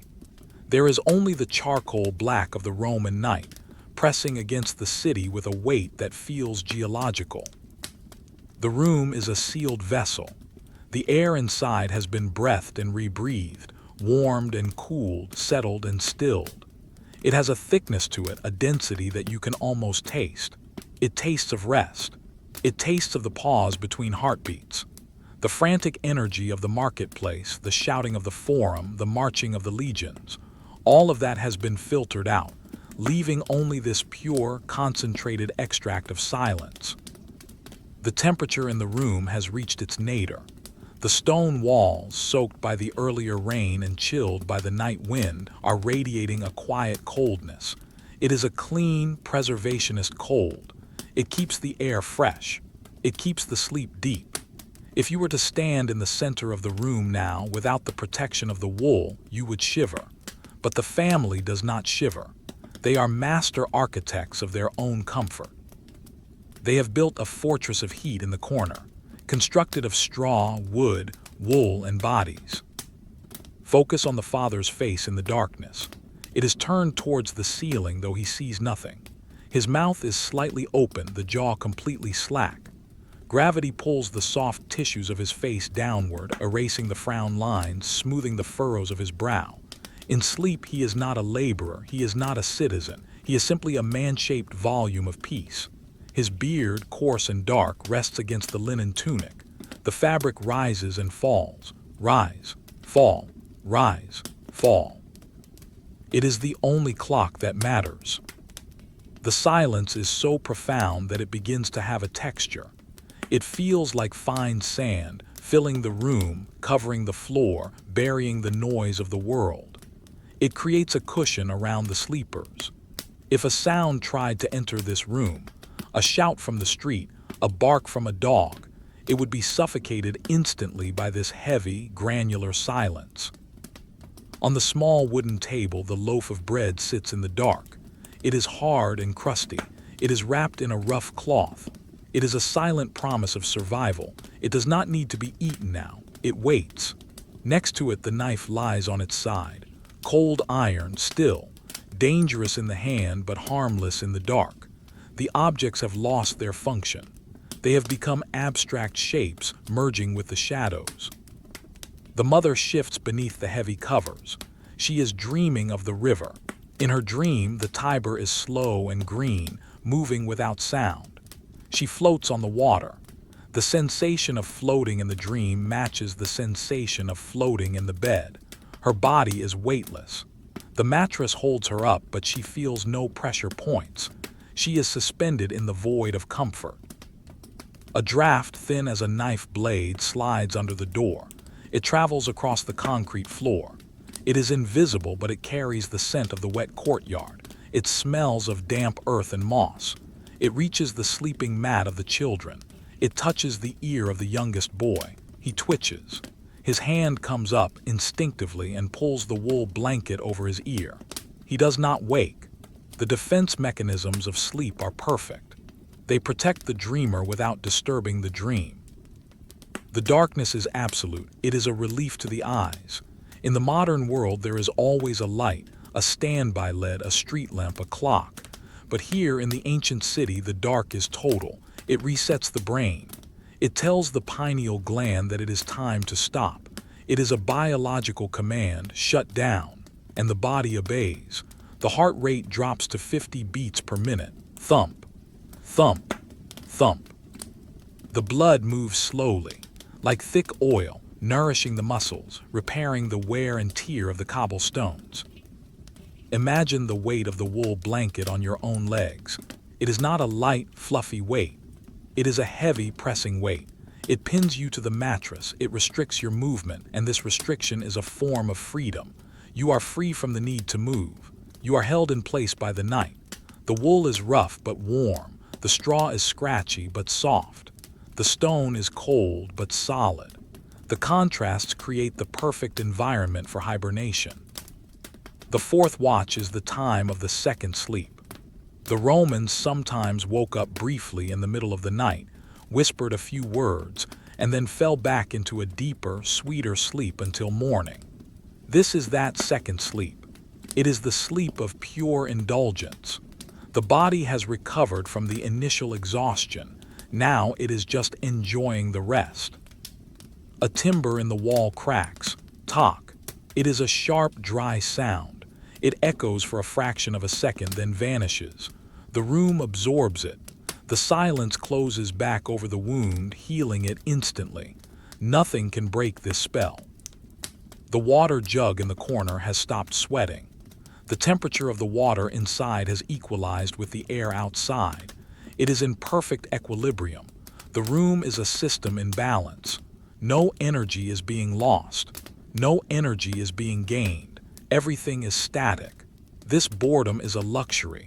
To have nothing to do, to have nowhere to be, to simply exist in a dark room in the middle of an empire. It is the ultimate privilege. The breathing of the older child changes. He takes a deep breath, holds it for a second, and releases it with a long, whistling sigh through his nose. Whhhuo.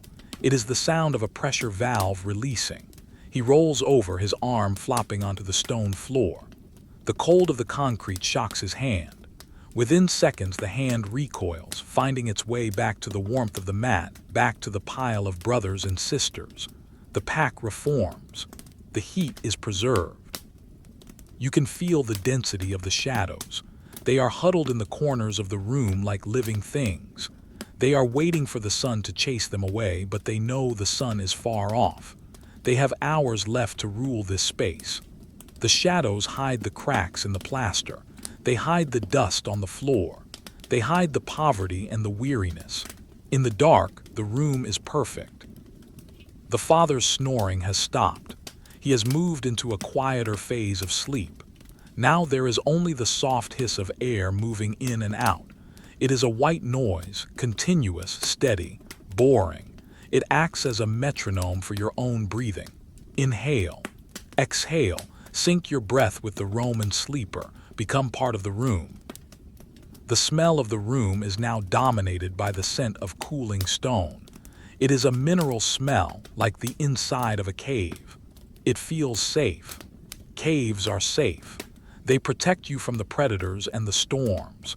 This room is a man-made cave on the 3rd floor of a brick mountain. Outside, the city is a landscape of gray and black. The wet rooftops reflect no light because there is no light to reflect. The streets are rivers of ink. The silence of the city is heavy. It is the silence of a million people agreeing to be quiet at the same time. There is a solidarity in this sleep. Everyone is doing it. The senator, the slave, the soldier, the shopkeeper. They are all lying horizontal, eyes closed, breathing in the dark. It is the great equalizer. The sensation of time passing has disappeared completely. There is no before. There is no after. There is only during. We are during the sleep. We are during the night. It feels like we have been here forever. The wool of the blanket tickles your cheek. You rub your face against it, scritch. It feels real. It brings your focus back to the immediate sensation of touch, the warmth of the cheek, the roughness of the wool, the coolness of the nose. This triangle of sensation is all that exists.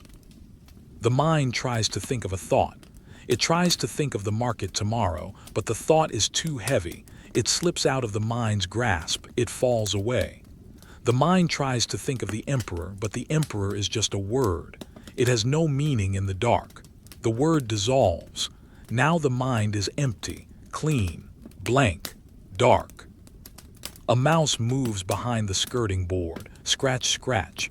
It is a busy sound. The mouse is awake, but you are not a mouse. You are a sleeper. You do not need to scurry. You need to stay still. Let the mouse worry about the crumbs. You worry about the rest. The stillness of the Father's hand is absolute.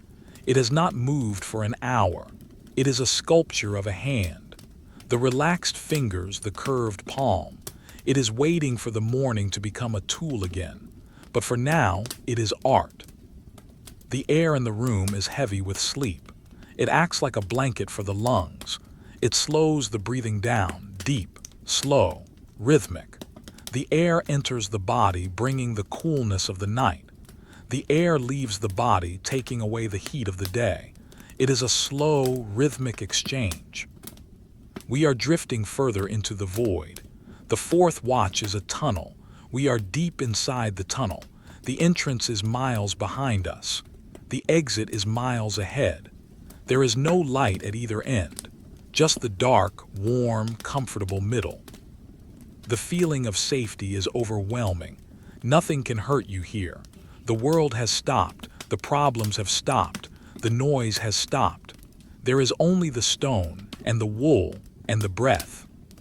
Feel your own body sinking, sinking through the bed, sinking through the floor, sinking through the history. You are resting in the sediment of time, layer upon layer of quiet. The silence rings in your ears, a high, soft tone, the sound of the nervous system shutting down, the sound of peace. Stay here, don't move. There is no need to move. The Roman night will hold you forever. We are suspended in the timeless vacuum of the late fourth watch. The city of Rome is a vast, silent necropolis of the living. Every soul in every insula, every domus, and every barracks is wrapped in the same blanket of night. The sun is still far below the curvature of the earth. There is no hint of it. There is only the permanence of the shadow. In the room, the atmosphere has become almost solid. The air has not moved for hours. It has settled into layers of density like sediment in a calm lake. The heaviest air, cool and smelling of the stone floor, lies at the bottom. The warmest air, smelling of life and wool, hovers over the bed. It is a stable, unmoving system. The silence is no longer just a lack of sound. It is a ringing presence. When the world is this quiet, the ears amplify the silence. It becomes a high, thin tone like a silver wire stretched across the room. Zzzzzzzzzzzzz. It is the sound of the nervous system resting. It is the sound of the blood moving through the capillaries. It is the sound of peace. Focus your attention on the brazier in the center of the room. It is completely dead now. The ash is cold. The iron stand is cold. If you were to touch it, it would feel lifeless. But it has done its job. It provided the initial heat that allowed the family to fall asleep. Now it rests. It is a dark, skeletal shape in the middle of the dark room. It waits for the spark of the morning flint, but that spark is an eternity away. The father's sleep has entered a new phase. It is the phase of total immobility. He lies on his back, his head turned slightly to the left. His mouth is relaxed. The snoring has stopped completely, replaced by a breath so quiet it is almost imperceptible. You have to listen with your entire being to hear it. It is a ghost of a breath. His chest rises by a fraction of an inch, then falls. He is conserving every ounce of energy. He is a battery recharging in the dark. The mother stirs. A dream of a cold wind makes her pull the blanket tighter. Her hand emerges from the warmth, finds the edge of the rough wool and tugs it up to her ear. The movement is sluggish, heavy. Her muscles are like dough, soft, pliable, resistant to movement. She tucks her chin down. The warmth of her own breath reflects back against her face from the blanket. It creates a tiny, private pocket of hot air. She sighs into this pocket. HHHMMM. She is safe again. On the floor, the pile of children has shifted. The deep cold of the stone floor has seeped through the edges of the reed mats. Instinctively, the children have rolled away from the edges, piling up in the center of the mats. They are a pyramid of warmth. The one on top is the warmest. The ones on the bottom are insulated by the reeds. They share the burden of the night. They share the heat. It is a biological pact, signed in sleep. The darkness is so thick you can feel it on your skin. It feels like a cool, dry powder. It coats everything. It coats the water jug. It coats the wooden chest. It coats the hanging tunic. It creates a uniformity. In the dark, a gold ring and a piece of coal look the same. They are just objects. The hierarchy of value has collapsed. There is only the hierarchy of warmth. And in this room, the family is the wealthiest in Rome because they are warm. Let your mind touch the walls of the room. They are made of opus reticulatum, bricks laid in a diamond pattern covered in plaster. They are thick, 2 feet of solid masonry. They stand between the sleepers and the void. They are the guardians. They do not sleep. They hold the roof up. They hold the cold out. You can trust the walls. They have stood for 50 years. They will stand for tonight. The smell of the room is the smell of a cave. It is earthy, musky, and enclosed. There is no ventilation right now. The shutters are sealed tight to keep the heat in. The air is recycled. It is shared breath. It is intimate. Breathe in this air. It is heavy. It makes your head feel light. It makes your eyelids feel heavy. It acts like a slow anesthetic. It numbs the mind. The boredom is absolute. There is no entertainment here. There is no stimulation. There is no color. There is only the sensation of gravity pulling you down, down into the texture of the mattress, down into the grain of the straw, down into the weave of the wool. Imagine the feeling of the straw mattress under your own back. It is not smooth, it is textured. You can feel the individual stalks of dried wheat through the linen cover. Some are hard, some are soft. They crunch softly when you move. Krish. It is a rustic sound. It reminds you of the fields outside the city. It connects you to the harvest. You are sleeping on the earth's produce. A spider lowers itself on a single thread from the ceiling beam. It descends slowly, silently. It hangs in the air, a tiny black dot in a black room. It senses the heat of the sleepers below. It climbs back up. It is not time. It returns to the shadows of the rafters. Even the spiders are slow tonight. The father's hand, still hanging off the bed, twitches once, a nerve discharging. Then it goes limp again.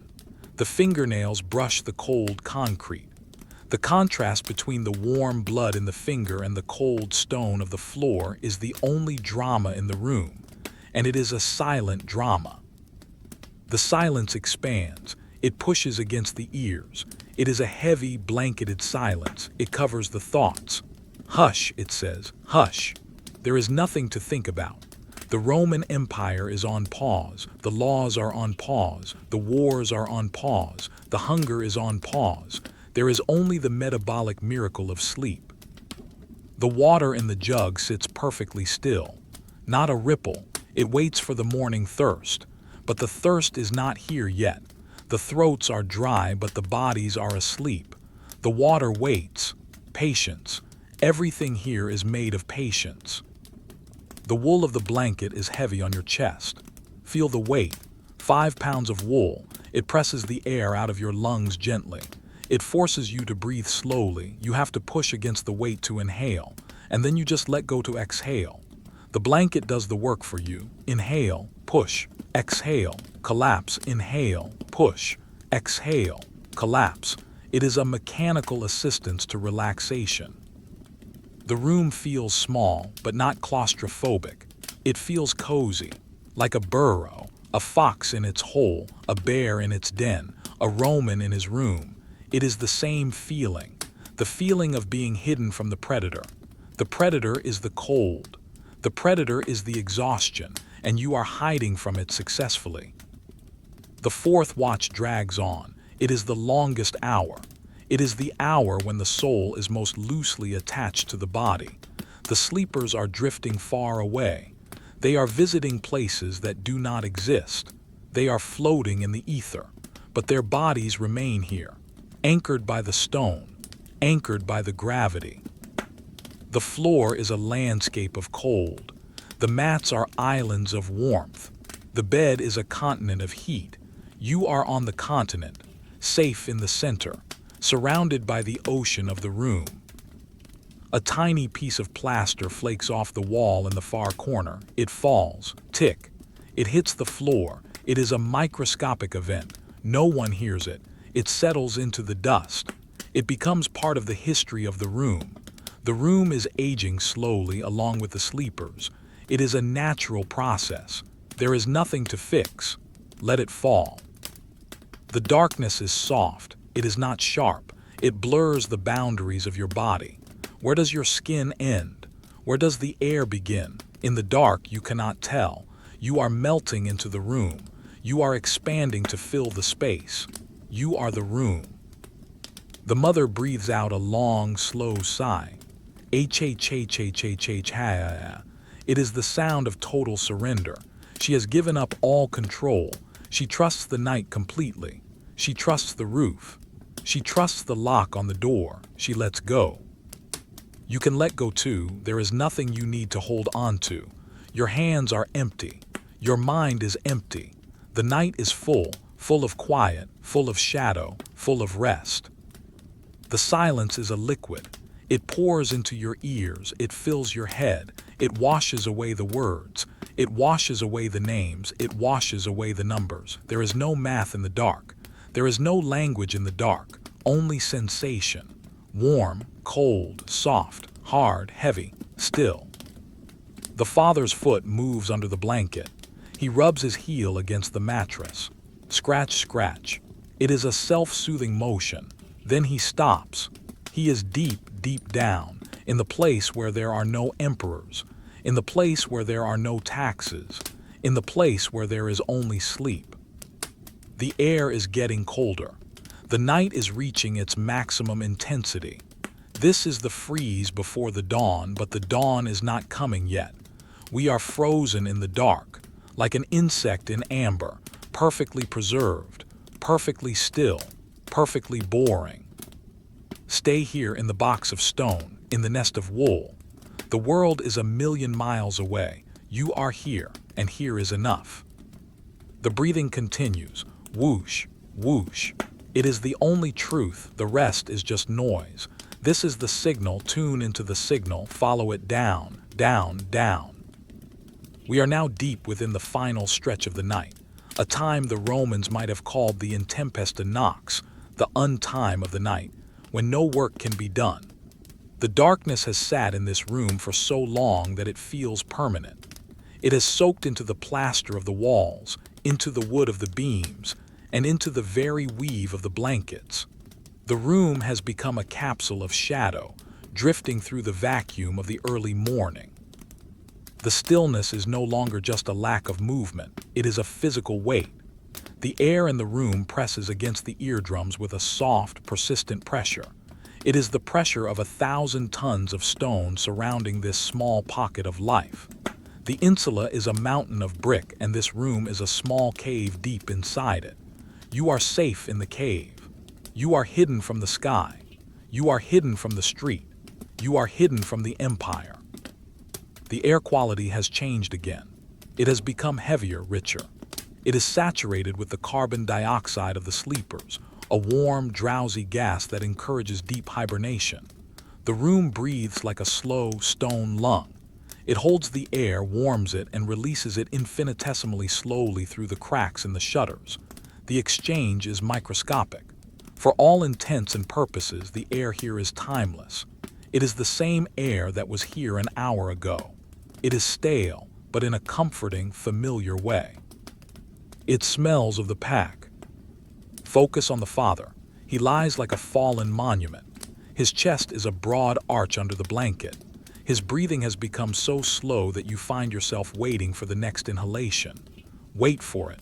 There, a slow, creeping expansion of the ribcage.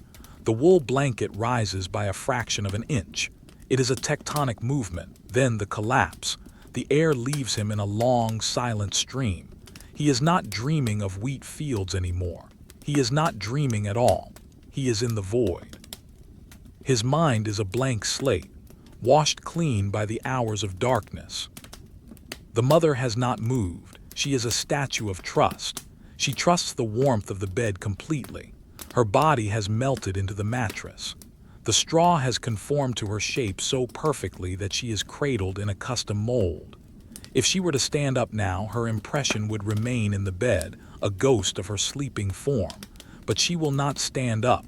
The gravity is too strong. The pull of the earth is holding her down. The children are a tangle of soft breathing. The youngest one has turned his face into the neck of his brother. He breathes the warm air radiating from his brother's skin. It is a closed loop of warmth. They are recycling their heat. In the cold of the fourth watch, this is the mechanism of survival. They are a single thermal unit. The silence is decorated only by the smallest of sounds. A timber in the floorboard contracts, creak. It is a dry, wooden sound. It speaks of the age of the building. This wood was cut from a forest in the Apennines 100 years ago. It has dried out season after season until it is hard as bone. It shifts in the cold, settling its bones for the final hour of the night. The sound does not wake anyone. It is part of the house's lullaby. Imagine the water in the clay jug again.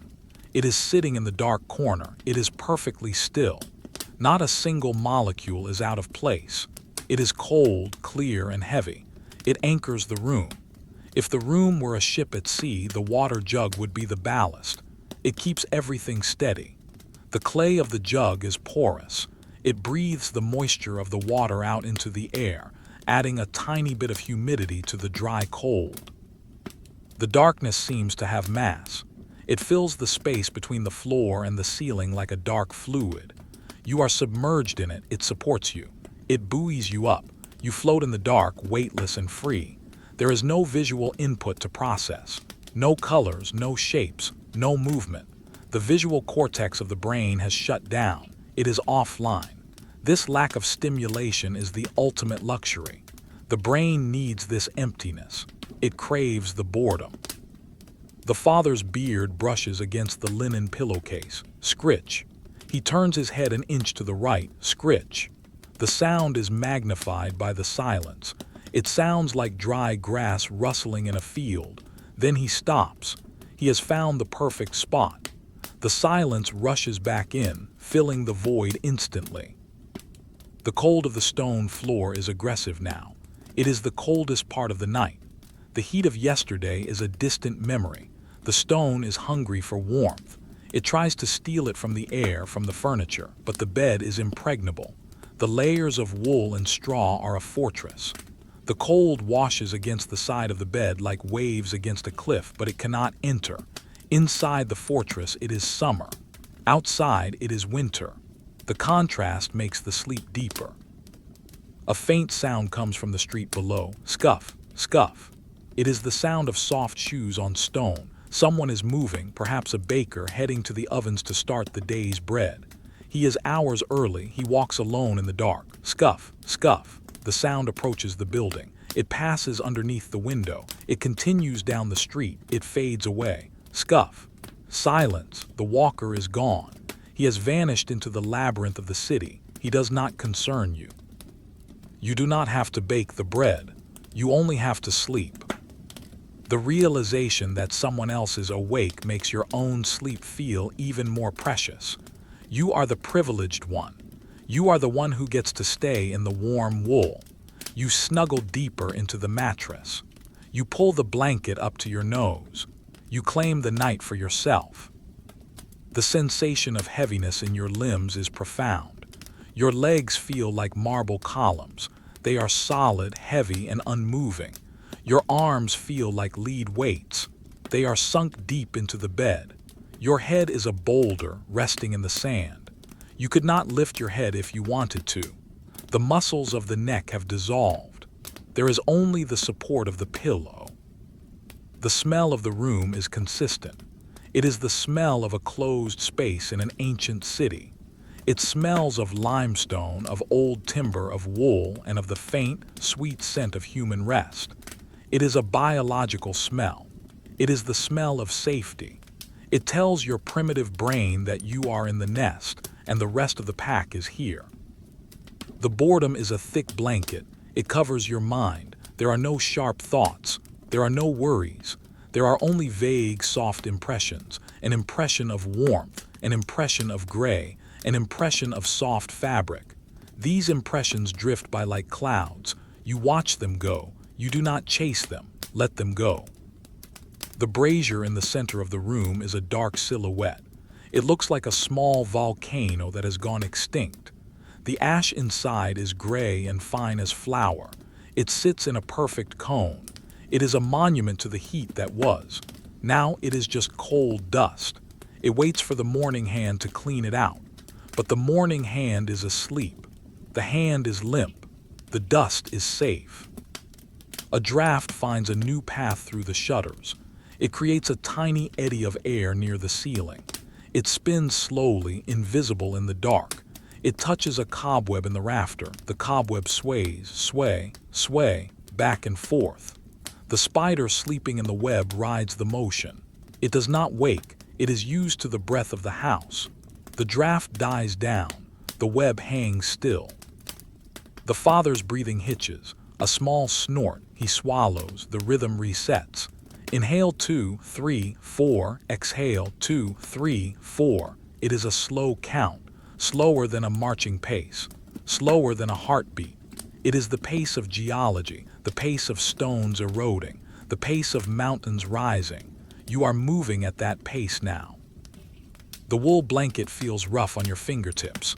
Rub it gently. Feel the weave. Over, under, thousands of threads, woven by a hand that is probably asleep right now in another part of the empire. The connection is silent but real. The wool connects you to the sheep, to the weaver, to the merchant, to the warmth. It is a web of comfort. The darkness in the room is not empty. It is full of potential sleep. Every cubic inch of air is filled with sleep. You inhale the sleep. It enters your blood. It travels to your toes. It travels to your fingers. It makes them tingle with heaviness. A warm, buzzing heaviness. It feels good. It feels like letting go. The city outside is a vast ocean of silence. The 7 hills are islands in the dark. The Forum is a valley of shadows. The temples are closed. The gods are asleep. Jupiter is asleep. Mars is asleep. Everyone is asleep. There is no one watching. You can relax completely. The mother turns onto her other side.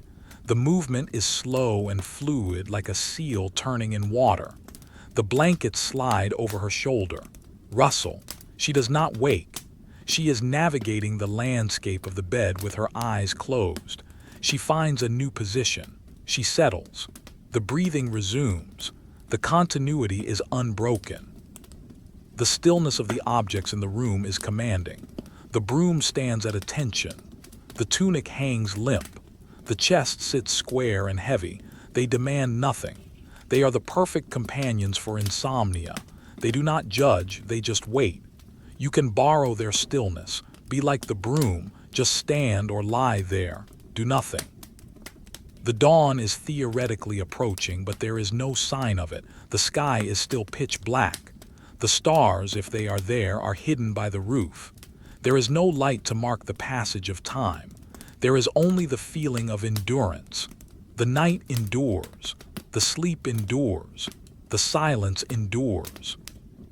You feel a sense of gratitude for the wall, the thick, dumb wall. It blocks the wind. It blocks the rain. It blocks the noise. It asks for no thanks. It just stands there being a wall. Lean your mind against the wall. Feel its stability. It will not move. You do not need to move. The air is cool on your forehead. The rest of you is warm. This separation is the key to comfort. Head cool, body warm. It keeps the nightmares away. It keeps the dreams simple. Dreams of bread, dreams of water, dreams of sitting in the sun. The father's hand, the one hanging off the bed, finally moves. He pulls it back up. He tucks it under his cheek. The cold fingers touch his warm face. He grunts softly. The sensation enters his dream, perhaps as a cool breeze. He stays asleep. The hand is safe again. We are drifting towards the very end of the darkest time. The dead of night is almost over, but the birth of morning has not begun. We are in the seam between the two, a timeless gap, a pause in the universe. Rest in this gap, curl up in the pause. There is nowhere else to go, nothing else to be. The breathing of the room is your breathing. The silence of the stone is your silence. The weight of the wool is your weight. You are the Roman sleeper, and the night is yours. The night has entered a state of suspension. It hangs over the city of Rome like a heavy tapestry, woven thick to block out the light. We are still submerged in the dark hours, deep in the trench of the timeline between yesterday and today. The concept of morning feels like a rumor, something distant and unproven. Here, in this room, there is only the certainty of the shadow. The silence has solidified. It is no longer fluid. It is like the concrete of the floor, hard, immovable, and cool. It supports the house. The noise of the day has been buried under layers of this silence. If you were to shout now, the sound would simply be absorbed by the darkness, eaten by the wool and the straw. But there is no shouting. There is only the softest possible rhythm of life. Look at the door of the room. It is a simple construction of pine planks darkened by years of smoke and touch. But the most important part of the door is the latch. It is a heavy bar of wood that slides into an iron bracket. Slide, thud, that is the sound of safety. The bar is in place. It has been in place for hours. It divides the universe into two parts, the inside, which is warm and known, and the outside, which is cold and unknown. The iron bracket is rusted. It feels rough and cold. It holds the wood firmly. It does not rattle. It is doing its job silently. As long as that bar is horizontal, the family is safe. You are safe. The air in the room is stratified. The coldest air has settled on the floor, a lake of invisible chill.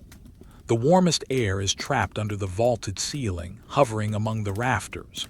The family sleeps in the middle zone, the temperate zone. The father's breath pushes a small cloud of warmth out into the cooler air. It dissipates instantly, but the warmth remains in the room, recycling, conserving. The mother moves her foot. It slides across the linen sheet. Swish. A soft, dry sound. She is seeking a cooler patch of fabric. She finds it near the edge of the mattress. She leaves her foot there, cooling it against the air. It is a tiny temperature regulation.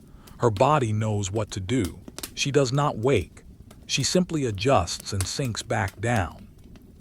The children on the floor have become a single, indistinguishable mass of sleep. The wool blankets cover them completely. You can only see the top of a head, a tuft of dark hair, or a small hand sticking out. They are hibernating. Their metabolic rates have dropped to the bare minimum. They are growing in the dark, bones lengthening, muscles knitting. It is a silent, invisible work. The darkness is profound. It is not just the absence of light, It is a physical substance that fills the eyes. It is soothing. It washes the eyes clean of the images of the crowded streets. No more colors, no more movement, just the velvet black. It feels heavy on the eyelids. It presses them down gently. "Stay closed," it whispers. There is nothing to see. The boredom of the room is its greatest asset. A modern mind craves stimulation, but the Roman mind in the deep night craves nothing. It accepts the void. There is a wooden stool in the corner, 3 legs, simple, rough-hewn. It sits there. It does not move. It casts no shadow because there is no light. It is just a shape in the dark. It waits. It has nowhere to go. You can be like the stool, grounded, still, waiting for nothing. The smell of the room is a mix of the organic and the mineral. The mineral smell of the lime plaster on the walls is dominant now. It smells like damp chalk. It is a clean, dry scent. Underneath that, the smell of the straw mattress, sweet, dry, agricultural. It reminds you that the city is fed by the fields. Even in the stone insula, the field is present. The father lets out a long exhale that vibrates slightly in his throat. H-H-H-R-R-R-M-M-M. It is a rumble of contentment. He is deep in the second sleep, the sleep that comes after the first waking. It is the sweetest sleep. The body is already rested enough to enjoy the comfort, but tired enough to stay under. He is floating on a river of rest, drifting towards the dawn, but slowly, so slowly. The atmosphere is thick. You can feel the air touching your face. It is stagnant air, but it feels protective. It wraps around you. It holds you. The room is a cocoon. Inside the cocoon, time does not exist. There is no clock ticking. There is no hourglass running. There is only the cycle of breath. In, out, in, out. A small spider web in the upper corner of the room catches a tiny draft. It waves back and forth. Wave, wave. It is a silent flag of the night. The spider is asleep in the center. Everything that can sleep is sleeping. The cold of the floor is intense. It is the accumulated cold of the winter night. It tries to climb up the legs of the bed, but the wood blocks it. The bed is raised up on legs for this very reason, to stay above the cold lake of the floor. The family is on an island raised above the chill. You are on the island too, dry, warm, safe. The texture of the wool blanket is significant. It is not soft like modern cotton. It is bristly. It engages the skin. When you pull it up, you feel the friction, scritch. That sensation makes the warmth underneath feel even better. It is a contrast. Rough outside, warm inside. Cold room, hot bed. Danger outside, safety inside. The Roman life is built on these contrasts. And tonight, you are on the right side of the wall. The silence is ringing in your ears again. A high, steady tone. Ee. It is the sound of the universe at rest. Tune into it. Let it fill your mind. Push out any other thoughts. There is only the tone and the dark. The water jug in the corner is a dark, cool presence. It is full of water from the aqueduct. Water that traveled miles from the mountains to be here in this room. Now it rests. It is still. The surface is glass. It waits for the morning thirst. But the thirst is miles away. For now, the throat is relaxed. The mouth is closed. The body is hydrated enough to sleep. The feeling of heaviness in the limbs is overpowering. Your legs feel like they are made of stone. They are sinking into the mattress. The mattress is holding them, cupping them. Your arms are heavy ropes lying limp on the bed. You have no desire to lift them. Why would you move? There is nowhere to go. The room is the whole world. The father shifts his weight. The bed frame creaks, creak, groan. The wood complains softly. Then it settles. The silence returns even deeper than before. The interruption only proves how quiet it really is. Outside, the wind has shifted. It is coming from the north now, the tramontana. It is a cold wind. It brushes against the brick exterior of the building. Whoosh. It sounds distant, muffled. It cannot get in. The shutters are thick. The latch is strong. The wind is just a reminder of how warm you are. Let the wind blow. You are inside. The mother breathes a soft sigh, a sound of release. She is letting go of the day, letting go of the market, letting go of the cooking. She is just a body in the dark, resting, repairing, existing. The darkness is a soft, black fog. It fills the room from floor to ceiling. It hides the cracks in the wall. It hides the worn spots on the floor. It hides the poverty. In the dark, everything is equal. In the dark, everything is peaceful. The boredom is a gift. Receive the gift. Do not look for entertainment. Look for the nothingness. Find the empty space in your mind and sit there, quietly, in the Roman night. The fourth watch drags on. It is the watch of endurance. The soldiers on the walls are cold. They are stamping their feet. But here there is no stamping. There is only lying down, horizontal, heavy, warm. Feel the pillow under your head. It is packed tight with straw. It is firm. It supports the neck. It smells of dried herbs, a faint trace of rosemary, a memory of the summer sun. Breathe it in. It is a dry, clean scent. It clears the mind.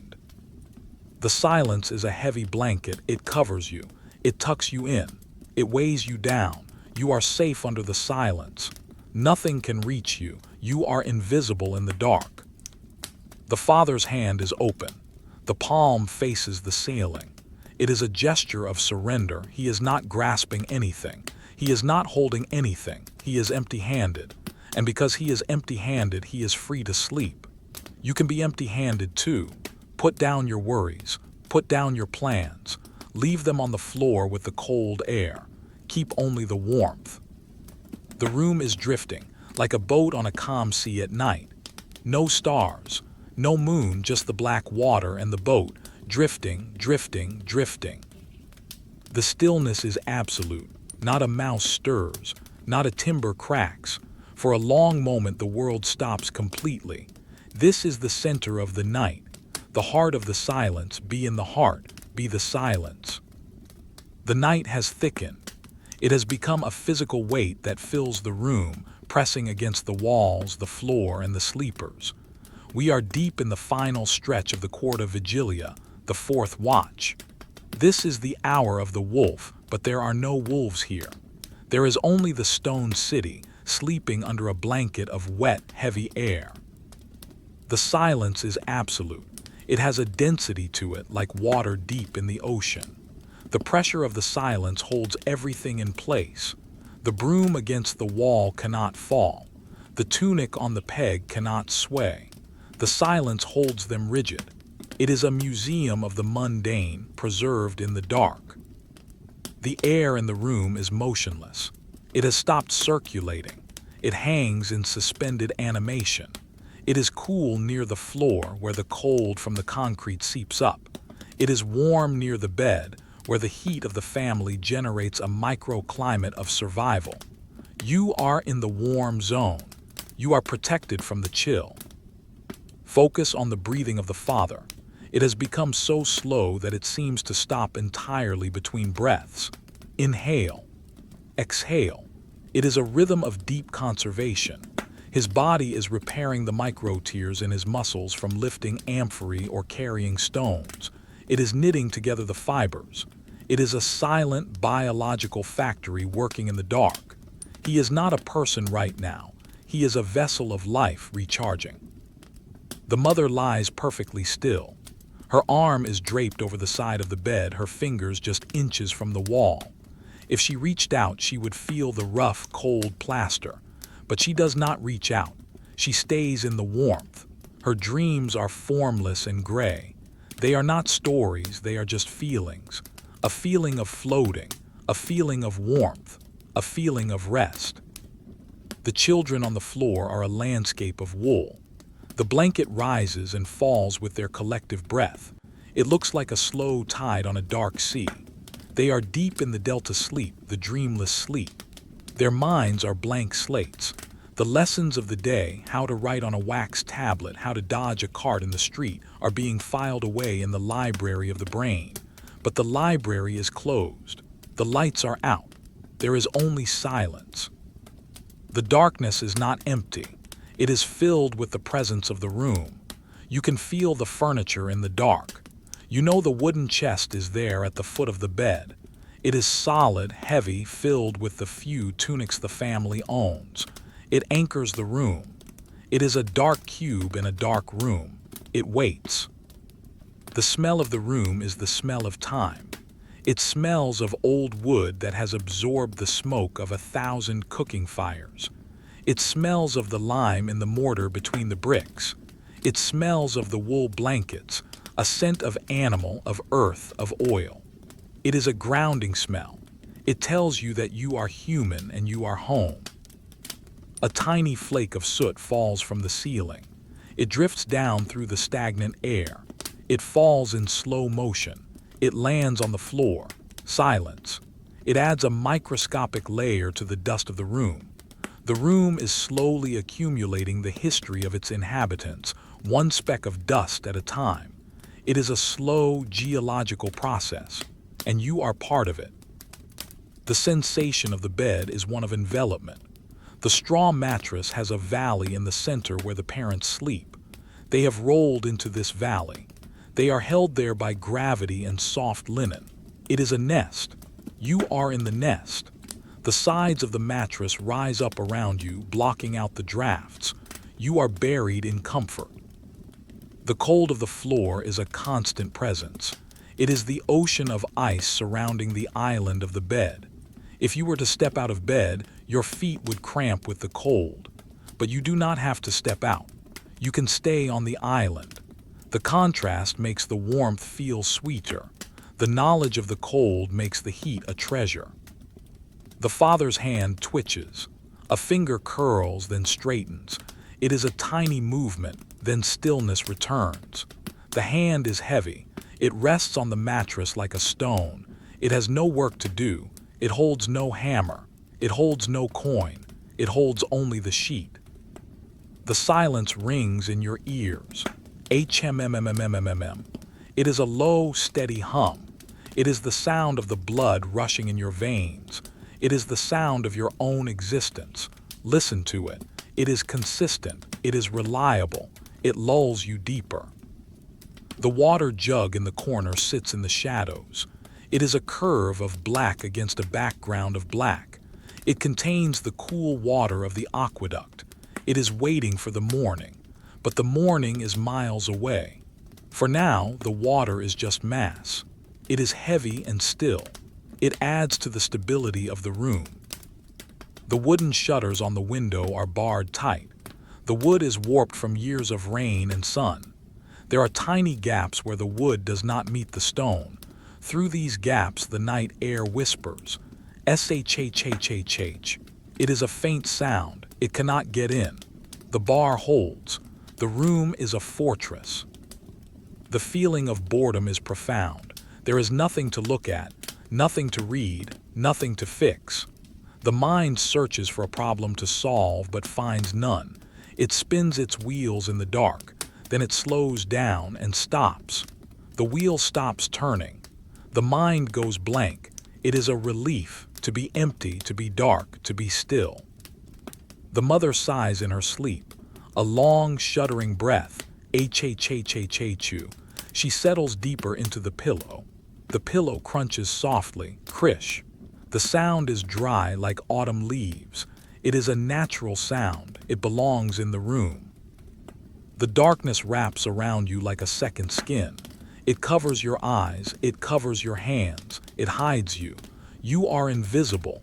You are safe from judgment. You are safe from expectation. You are just a body breathing in the dark. The fourth watch is the time when the soul is most settled. The ghosts of the day have fled. The worries of the dawn have not yet arrived. There is only this moment, this long, stretched-out moment. It feels infinite, like the room has detached from the earth and is floating in space, floating in the dark. The father's snoring has ceased entirely. Now there is only the soft hiss of air. SSSSSS. Hey, it is a hypnotic rhythm. Match your breath to it. In, out, In, out, become one with the sleeper. The wool blanket is heavy on your legs. It pins you down. You could not move if you wanted to, and you do not want to. The heaviness is pleasant. It feels like being hugged by the night. A heavy, warm, woolly hug. The room is a box of peace.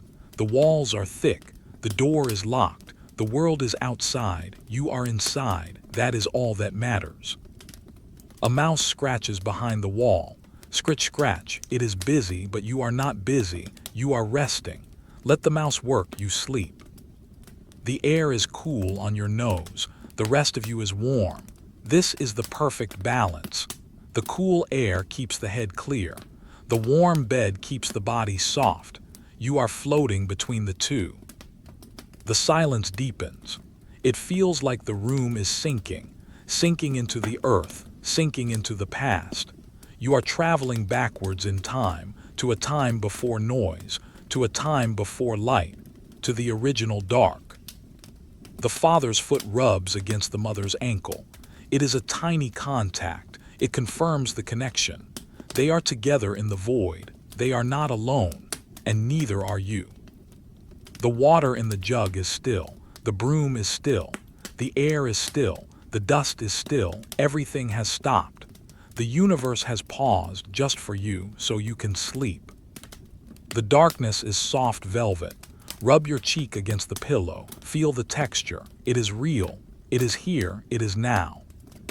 The fourth watch continues. There is no end in sight, just more dark, more quiet, more peace. Stay here, drifting, sinking, sleeping. The weight of your eyelids is irresistible. They are sealed shut, glued by the sleep. There is no reason to open them. There is nothing to see, only the dark, the beautiful, boring dark. The room breathes, expand, contract, expand, contract. You are breathing with it. You are part of the stone lung, safe inside the insula, safe inside the night. The night has reached its coldest point. This is the hour that the Romans dreaded and cherished in equal measure. It is the hour when the heat of the previous day has been completely drained from the stones of the city, leaving only the raw chill of the earth. But for the sleepers in the room, it is the hour of maximum comfort, because the contrast between the freezing air and the hot bed is at its peak. The room is a vault of silence. The air inside has stopped moving entirely. It has settled into invisible layers, motionless and heavy. If you were to light a candle now, the flame would stand perfectly straight, not a flicker, not a waver. It would look like a painted flame, but there is no candle. There is only the dark. The cold has a texture. It feels crisp, almost brittle. It touches the tip of the nose, the tops of the ears, any skin that dares to peek out from the wool. It is a clean cold. It smells of frost, even though there is no frost inside. It smells of the river Tiber, damp and penetrating.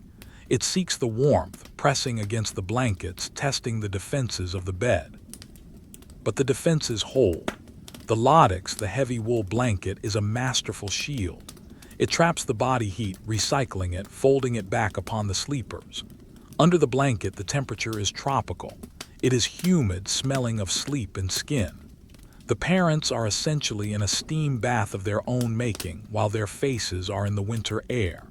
This duality, the hot body and the cold face, is the recipe for the deepest possible coma of sleep. The father stirs. It is the first real movement in hours. The cold air has perhaps tickled his throat. He coughs. Ka.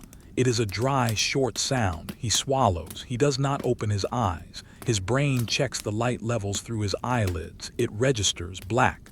The verdict is immediate: sleep. He turns onto his side, facing away from the mother. He pulls the blanket up over his shoulder, tucking it under his chin. He curls his legs up slightly.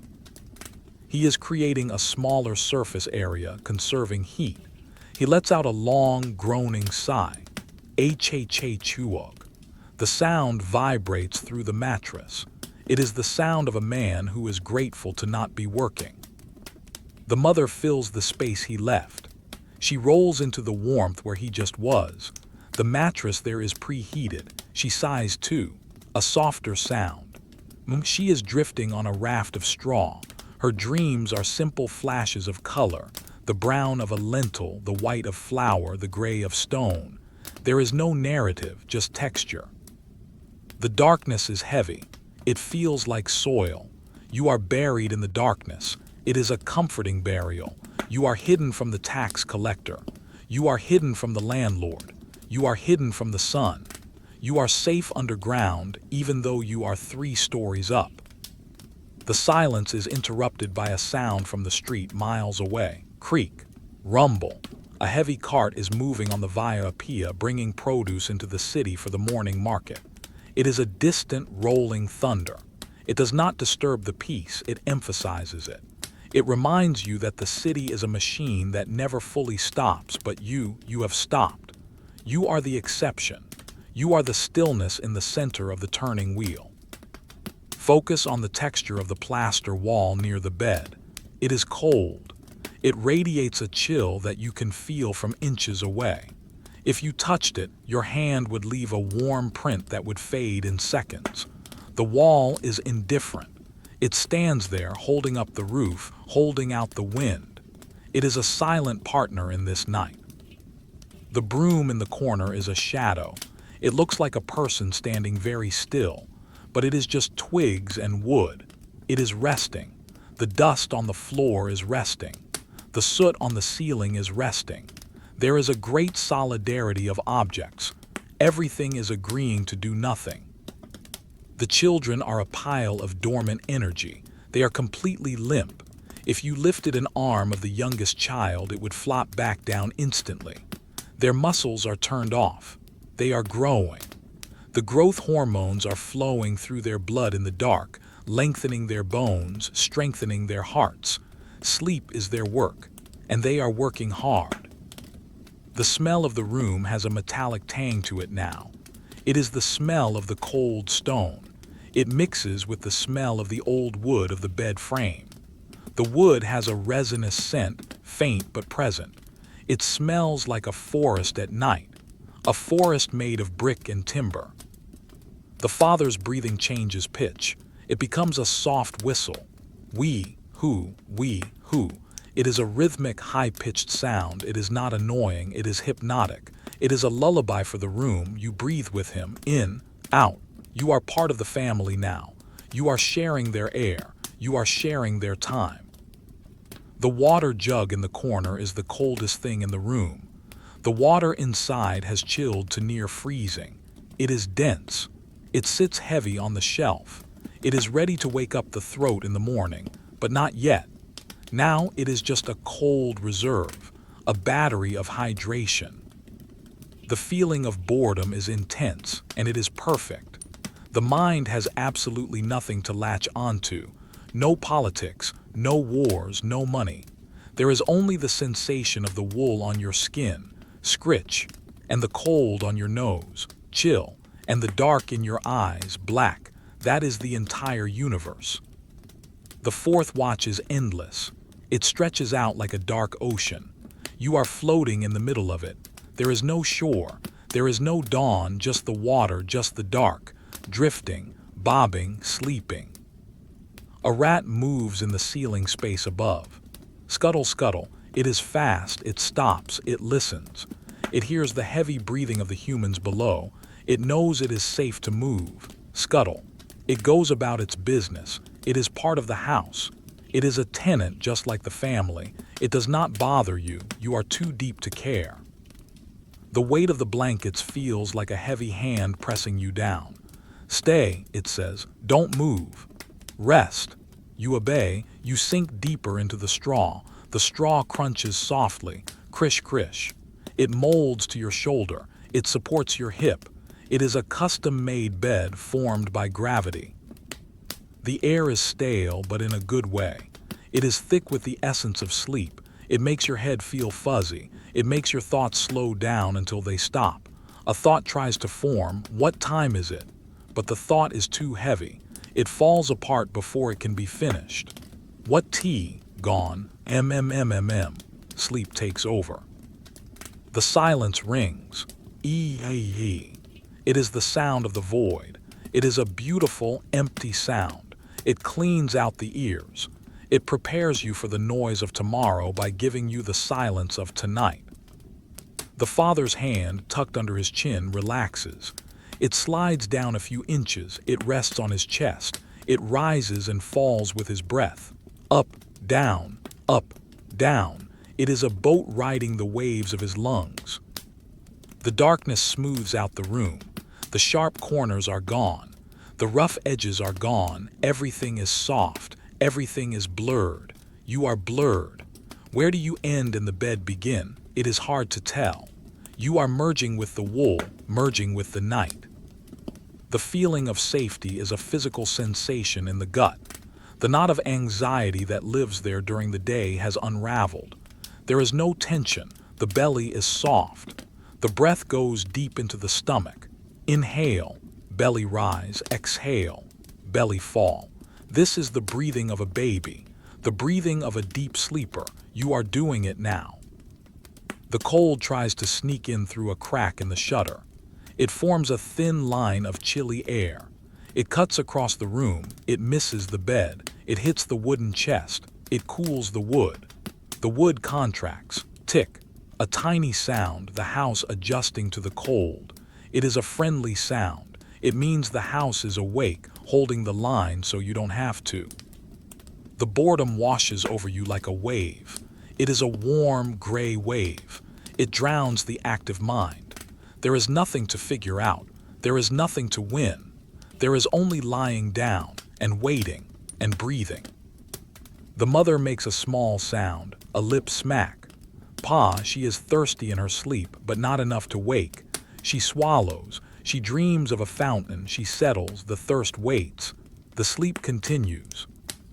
We are drifting towards the end of the fourth watch, but the end is not visible. It is still the kingdom of the dark, the kingdom of the stone. Long live the dark. Long live the quiet. The weight of the eyelids is unbearable. You could not open them if you tried. They are sealed with lead, sealed with sleep. Keep them closed. Look at the blackness. Watch the patterns of the dark, drifting, swirling, nothing. The room is a time capsule. If you open the door in 1,000 years, it would be the same dust, the same silence, the same sleep. You are part of eternity, just a breather in the dark. Stay here in the cold room, in the warm bed, in the Roman night. Nothing happens, nothing ever happens. And that is the point, just sleep. The night has become a monolith. It stands over the city of Rome like a massive block of black marble, carved with the single instruction: sleep. We are still deep within the fourth watch. This is the time when the night feels eternal, as if the sun has forgotten the earth. The rotation of the planet seems to have ground to a halt, leaving this room suspended in a permanent state of darkness and cold. The air in the room is no longer just air. It is a solid medium. It supports the silence. It holds the cold. It presses against the skin with a gentle, insistent weight. It is the kind of air that has been breathed by generations of sleepers. It is thick with the history of rest. It smells of the limestone mortar between the bricks, a dry, dusty scent that is the signature of the Roman interior. Focus on the stillness of the father. He has not moved for a very long time. His body has become heavy, sinking deep into the mattress. The straw beneath him has compressed, forming a perfect mold of his back and shoulders. He is locked into the bed. The gravity of the earth is pulling him down, anchoring him to this specific spot in the empire. He is a fixture of the room, as permanent as the wall or the door. The mother breathes in a rhythm that matches the slow settling of the house. Inhale. The chest rises against the heavy wool. Exhale. The chest falls, releasing warmth. Her breath creates a tiny ecosystem of heat under the covers. It is a humid, tropical microclimate completely separate from the arid, freezing air of the room. She lives in the warmth. The room lives in the cold. The boundary between them is the wool blanket, the lattice. It is the most important object in the world right now. The children are a single, dormant entity. They are a tangle of limbs and cloth. The youngest child has an arm thrown over his eyes, blocking out the darkness that is already absolute. His fingers are curled into a loose fist. They are relaxed. There is no tension in the hand. It is a hand that has let go of everything: toys, food, fear. It holds only the emptiness of the night. The silence is profound. It is not empty silence, it is full silence. It is filled with the weight of the stone walls. It is filled with the darkness. It presses against the ears like water. HMMMMM. It is a low-frequency hum. It is the sound of the city sleeping. It is the sound of the blood in your veins. It is a comforting, enveloping sound. The cold of the floor is a predator that has been tamed by the bed. It prowls the edges of the room, touching the wooden legs of the bed, touching the chest, touching the water jug. It cools them down.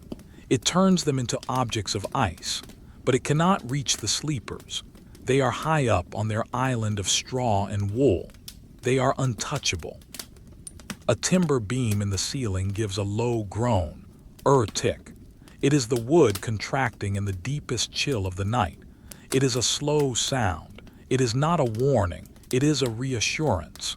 The house is reacting to the night just as it should. It is settling. It is huddling down against the cold. The darkness is absolute.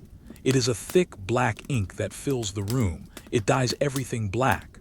The red of the tunic is black. The brown of the wood is black. The gray of the stone is black. The world has been simplified. There are no colors to process. The brain can rest from the labor of seeing. Your eyes are heavy. They are sealed shut. There is nothing to see. Only the back of your eyelids. Only the dark. The boredom is a heavy cloak. It wraps around your mind. There are no new thoughts coming. The stream of consciousness has dried up. There is only the sensation of existence. I am here. I am warm. I am sleeping. That is the entire philosophy of the night. The smell of the room is the smell of safety. It smells of the family. It smells of the wool grease, the lanolin, which gives the blankets their water resistance and their distinctive musky scent. It is a primitive smell.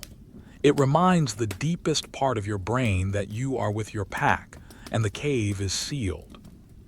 The father's snoring has evolved into a soft, rhythmic vibration. It is barely audible. It is felt more than heard. It vibrates through the wooden frame of the bed. VMMM. VMMM. It travels through the floorboards. It is the engine of the household, idling in the dark. The water jug in the corner sits in the shadows. It is heavy, cold, and still. The condensation on its side has frozen into tiny, invisible patterns of frost. It is a silent sculpture of hydration. It waits for the sun. But the sun is miles away, hidden behind the curve of the earth. The jug has infinite patience.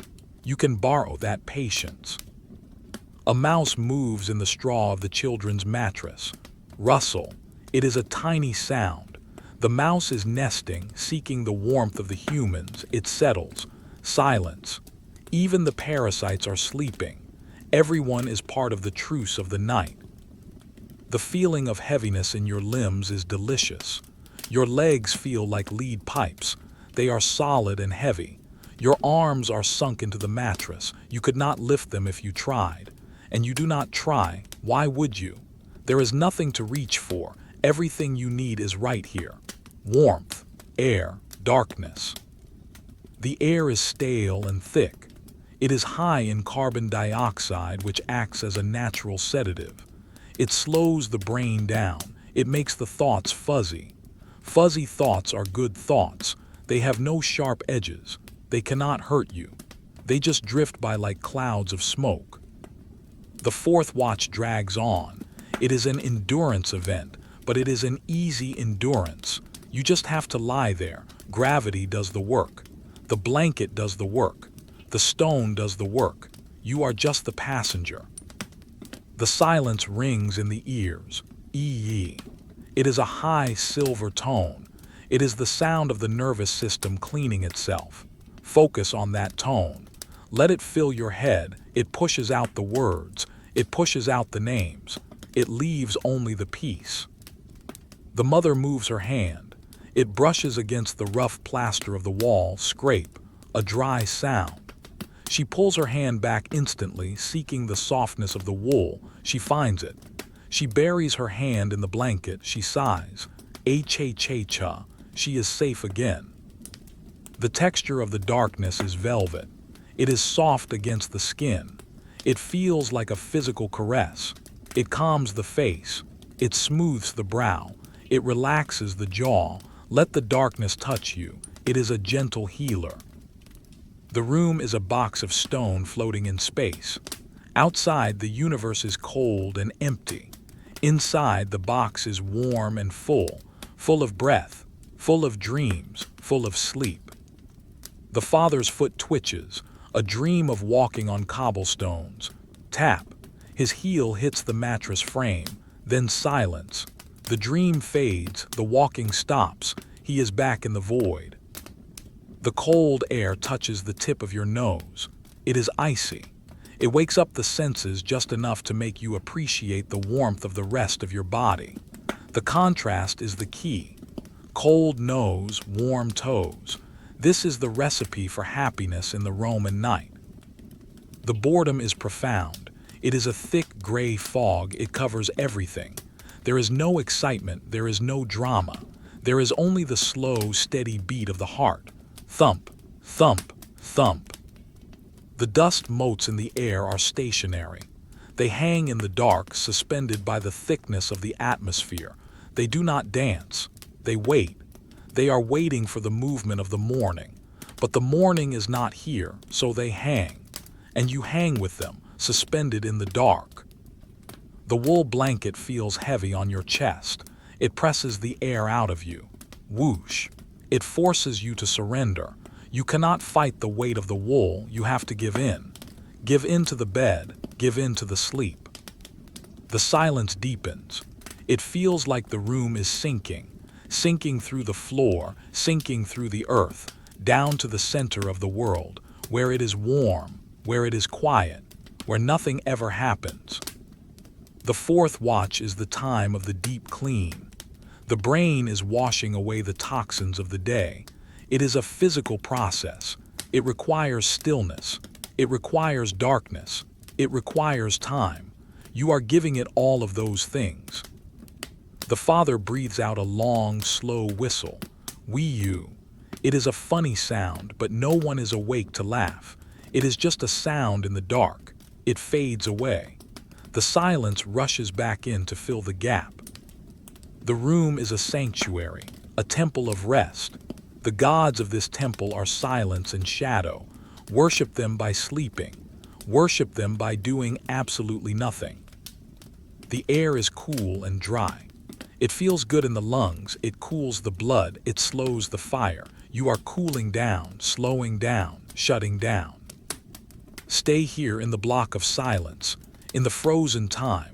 The world can wait. The empire can wait. You have an appointment with the dark, and you are right on time. Drift, float, sink. The Roman night is endless, and you are part of it. The night has lasted for 1,000 years, or so it feels. We are suspended in the final, agonizingly slow stretch of the fourth watch. The darkness is no longer just a lack of light. It has aged. It has become stale and gray around the edges, though inside the room it is still pitch black. The city of Rome is at its absolute quietest point. The carts have stopped. The drunks have gone home. The guards on the walls are leaning on their spears, half asleep, staring into the mist. Inside the room, the stillness is a physical weight. The air has stratified completely. The cold air, heavy and dense, lies like a blanket of water on the floor. It is freezing down there. If you were to drop a coin, it would land in winter. But up here on the bed, in the nest of wool and straw, it is a humid, biological summer. The heat of the bodies has been trapped by the latex, the heavy blanket, creating a microclimate that defies the season. The silence is pressing against your ears. It is a vacuum. It sucks the thoughts out of your head. Whoosh. Gone. There is nothing left to think about. The brain is empty. The room is full, full of the dark, full of the quiet, full of the stone. Focus on the father. He lies on his side, his back a curved wall of wool. He is the fortification that protects the mother from the draft. His breathing is a slow, hydraulic rhythm. Inhale, the chest expands, stretching the wool. Exhale, the chest collapses, the wool settles. It is a mechanical process. He is not a man right now. He is a bellows, pumping the warm air, keeping the family alive. His beard is pressed against the rough linen of the pillow. It stays there, motionless. Every hair is still. The mother breathes a shallow, delicate breath. She is deep in the dreamless void. Her body is completely limp. Her hand, which was gripping the blanket earlier, has relaxed. The fingers have uncurled. They lie open on the sheet, vulnerable and safe. The tension of the Roman day, the bartering, the carrying, the scrubbing, has been washed away by the hours of darkness. The children are a pile of soft shapes. They have gravitated towards the center of the mat, away from the freezing edges. They are a single thermal unit. One child's foot rests on another's calf. They do not pull away. The contact is life. The warmth is shared. It is an unconscious communism of heat. The smell of the room has changed slightly. It is sharper now. The cold has intensified the scent of the damp stone walls. It smells like a cellar. It smells like the earth deep underground. It is a grounding scent. It tells you that you are held by the earth. You are not floating away. You are heavy. You are here. The water jug in the corner is a frozen sentinel. The water inside is dense and motionless. It has absorbed the cold of the night until it is the same temperature as the air. It sits there, a black curve in the black corner. It waits. It has nowhere to be. It has nothing to do. It is perfectly content to just be a jug in the dark. A timber in the ceiling cracks. Tick. It is a sharp, lonely sound. It echoes for a microsecond. Then the silence swallows it. The silence is hungry. It eats every sound. It eats the wind outside. It eats the breathing inside. It leaves nothing but the quiet. The boredom is exquisite. There is absolutely no reason to move. There is no reason to open your eyes. The world has stopped. The emperor is asleep. The Senate is empty. The lions in the arena are asleep. The entire machinery of the empire has ground to a halt. And you are part of the halt. You are the break. You are the stop. The sensation of the wool blanket is the only reality. It is heavy. It is rough. It is warm. Focus on the sensation of the wool touching your chin. Scritch. It is a real feeling. It anchors you. You are not dreaming. You are sleeping. There is a difference. To sleep is to be heavy. To sleep is to be stone. The father's foot twitches under the covers. A reflex, jerk, then stillness. The straw mattress absorbs the movement, crinkle. The sound is dry, like stepping on autumn leaves. It reminds you of the harvest. It reminds you of the fields outside the city where the wheat grows in the silence. You are sleeping on the wheat. You are sleeping on the sun of last summer, trapped in the dried stalks. The air in the room is thick with carbon dioxide. It is a natural sedative. It makes the limbs feel like lead. Your legs are glued to the bed. Your arms are buried in the mattress. You are sinking through the straw, sinking through the wood, sinking through the floor, down into the foundations of the building, down into the history of Rome. A draft finds a crack in the shutter. It is a thin ribbon of ice. It cuts across the room. It touches the wooden stool. The stool does not care. It touches the floor. The floor does not care. It dissipates in the stagnant air. The room wins. The warmth wins. The darkness is a soft black fluid. It fills your eyes. It washes the optic nerve. It soothes the strain of seeing. There is nothing to focus on. The eyes can drift. Left, right, up, down. It doesn't matter. It is all black. It is all peaceful. The mother sighs. HHHHHMMM.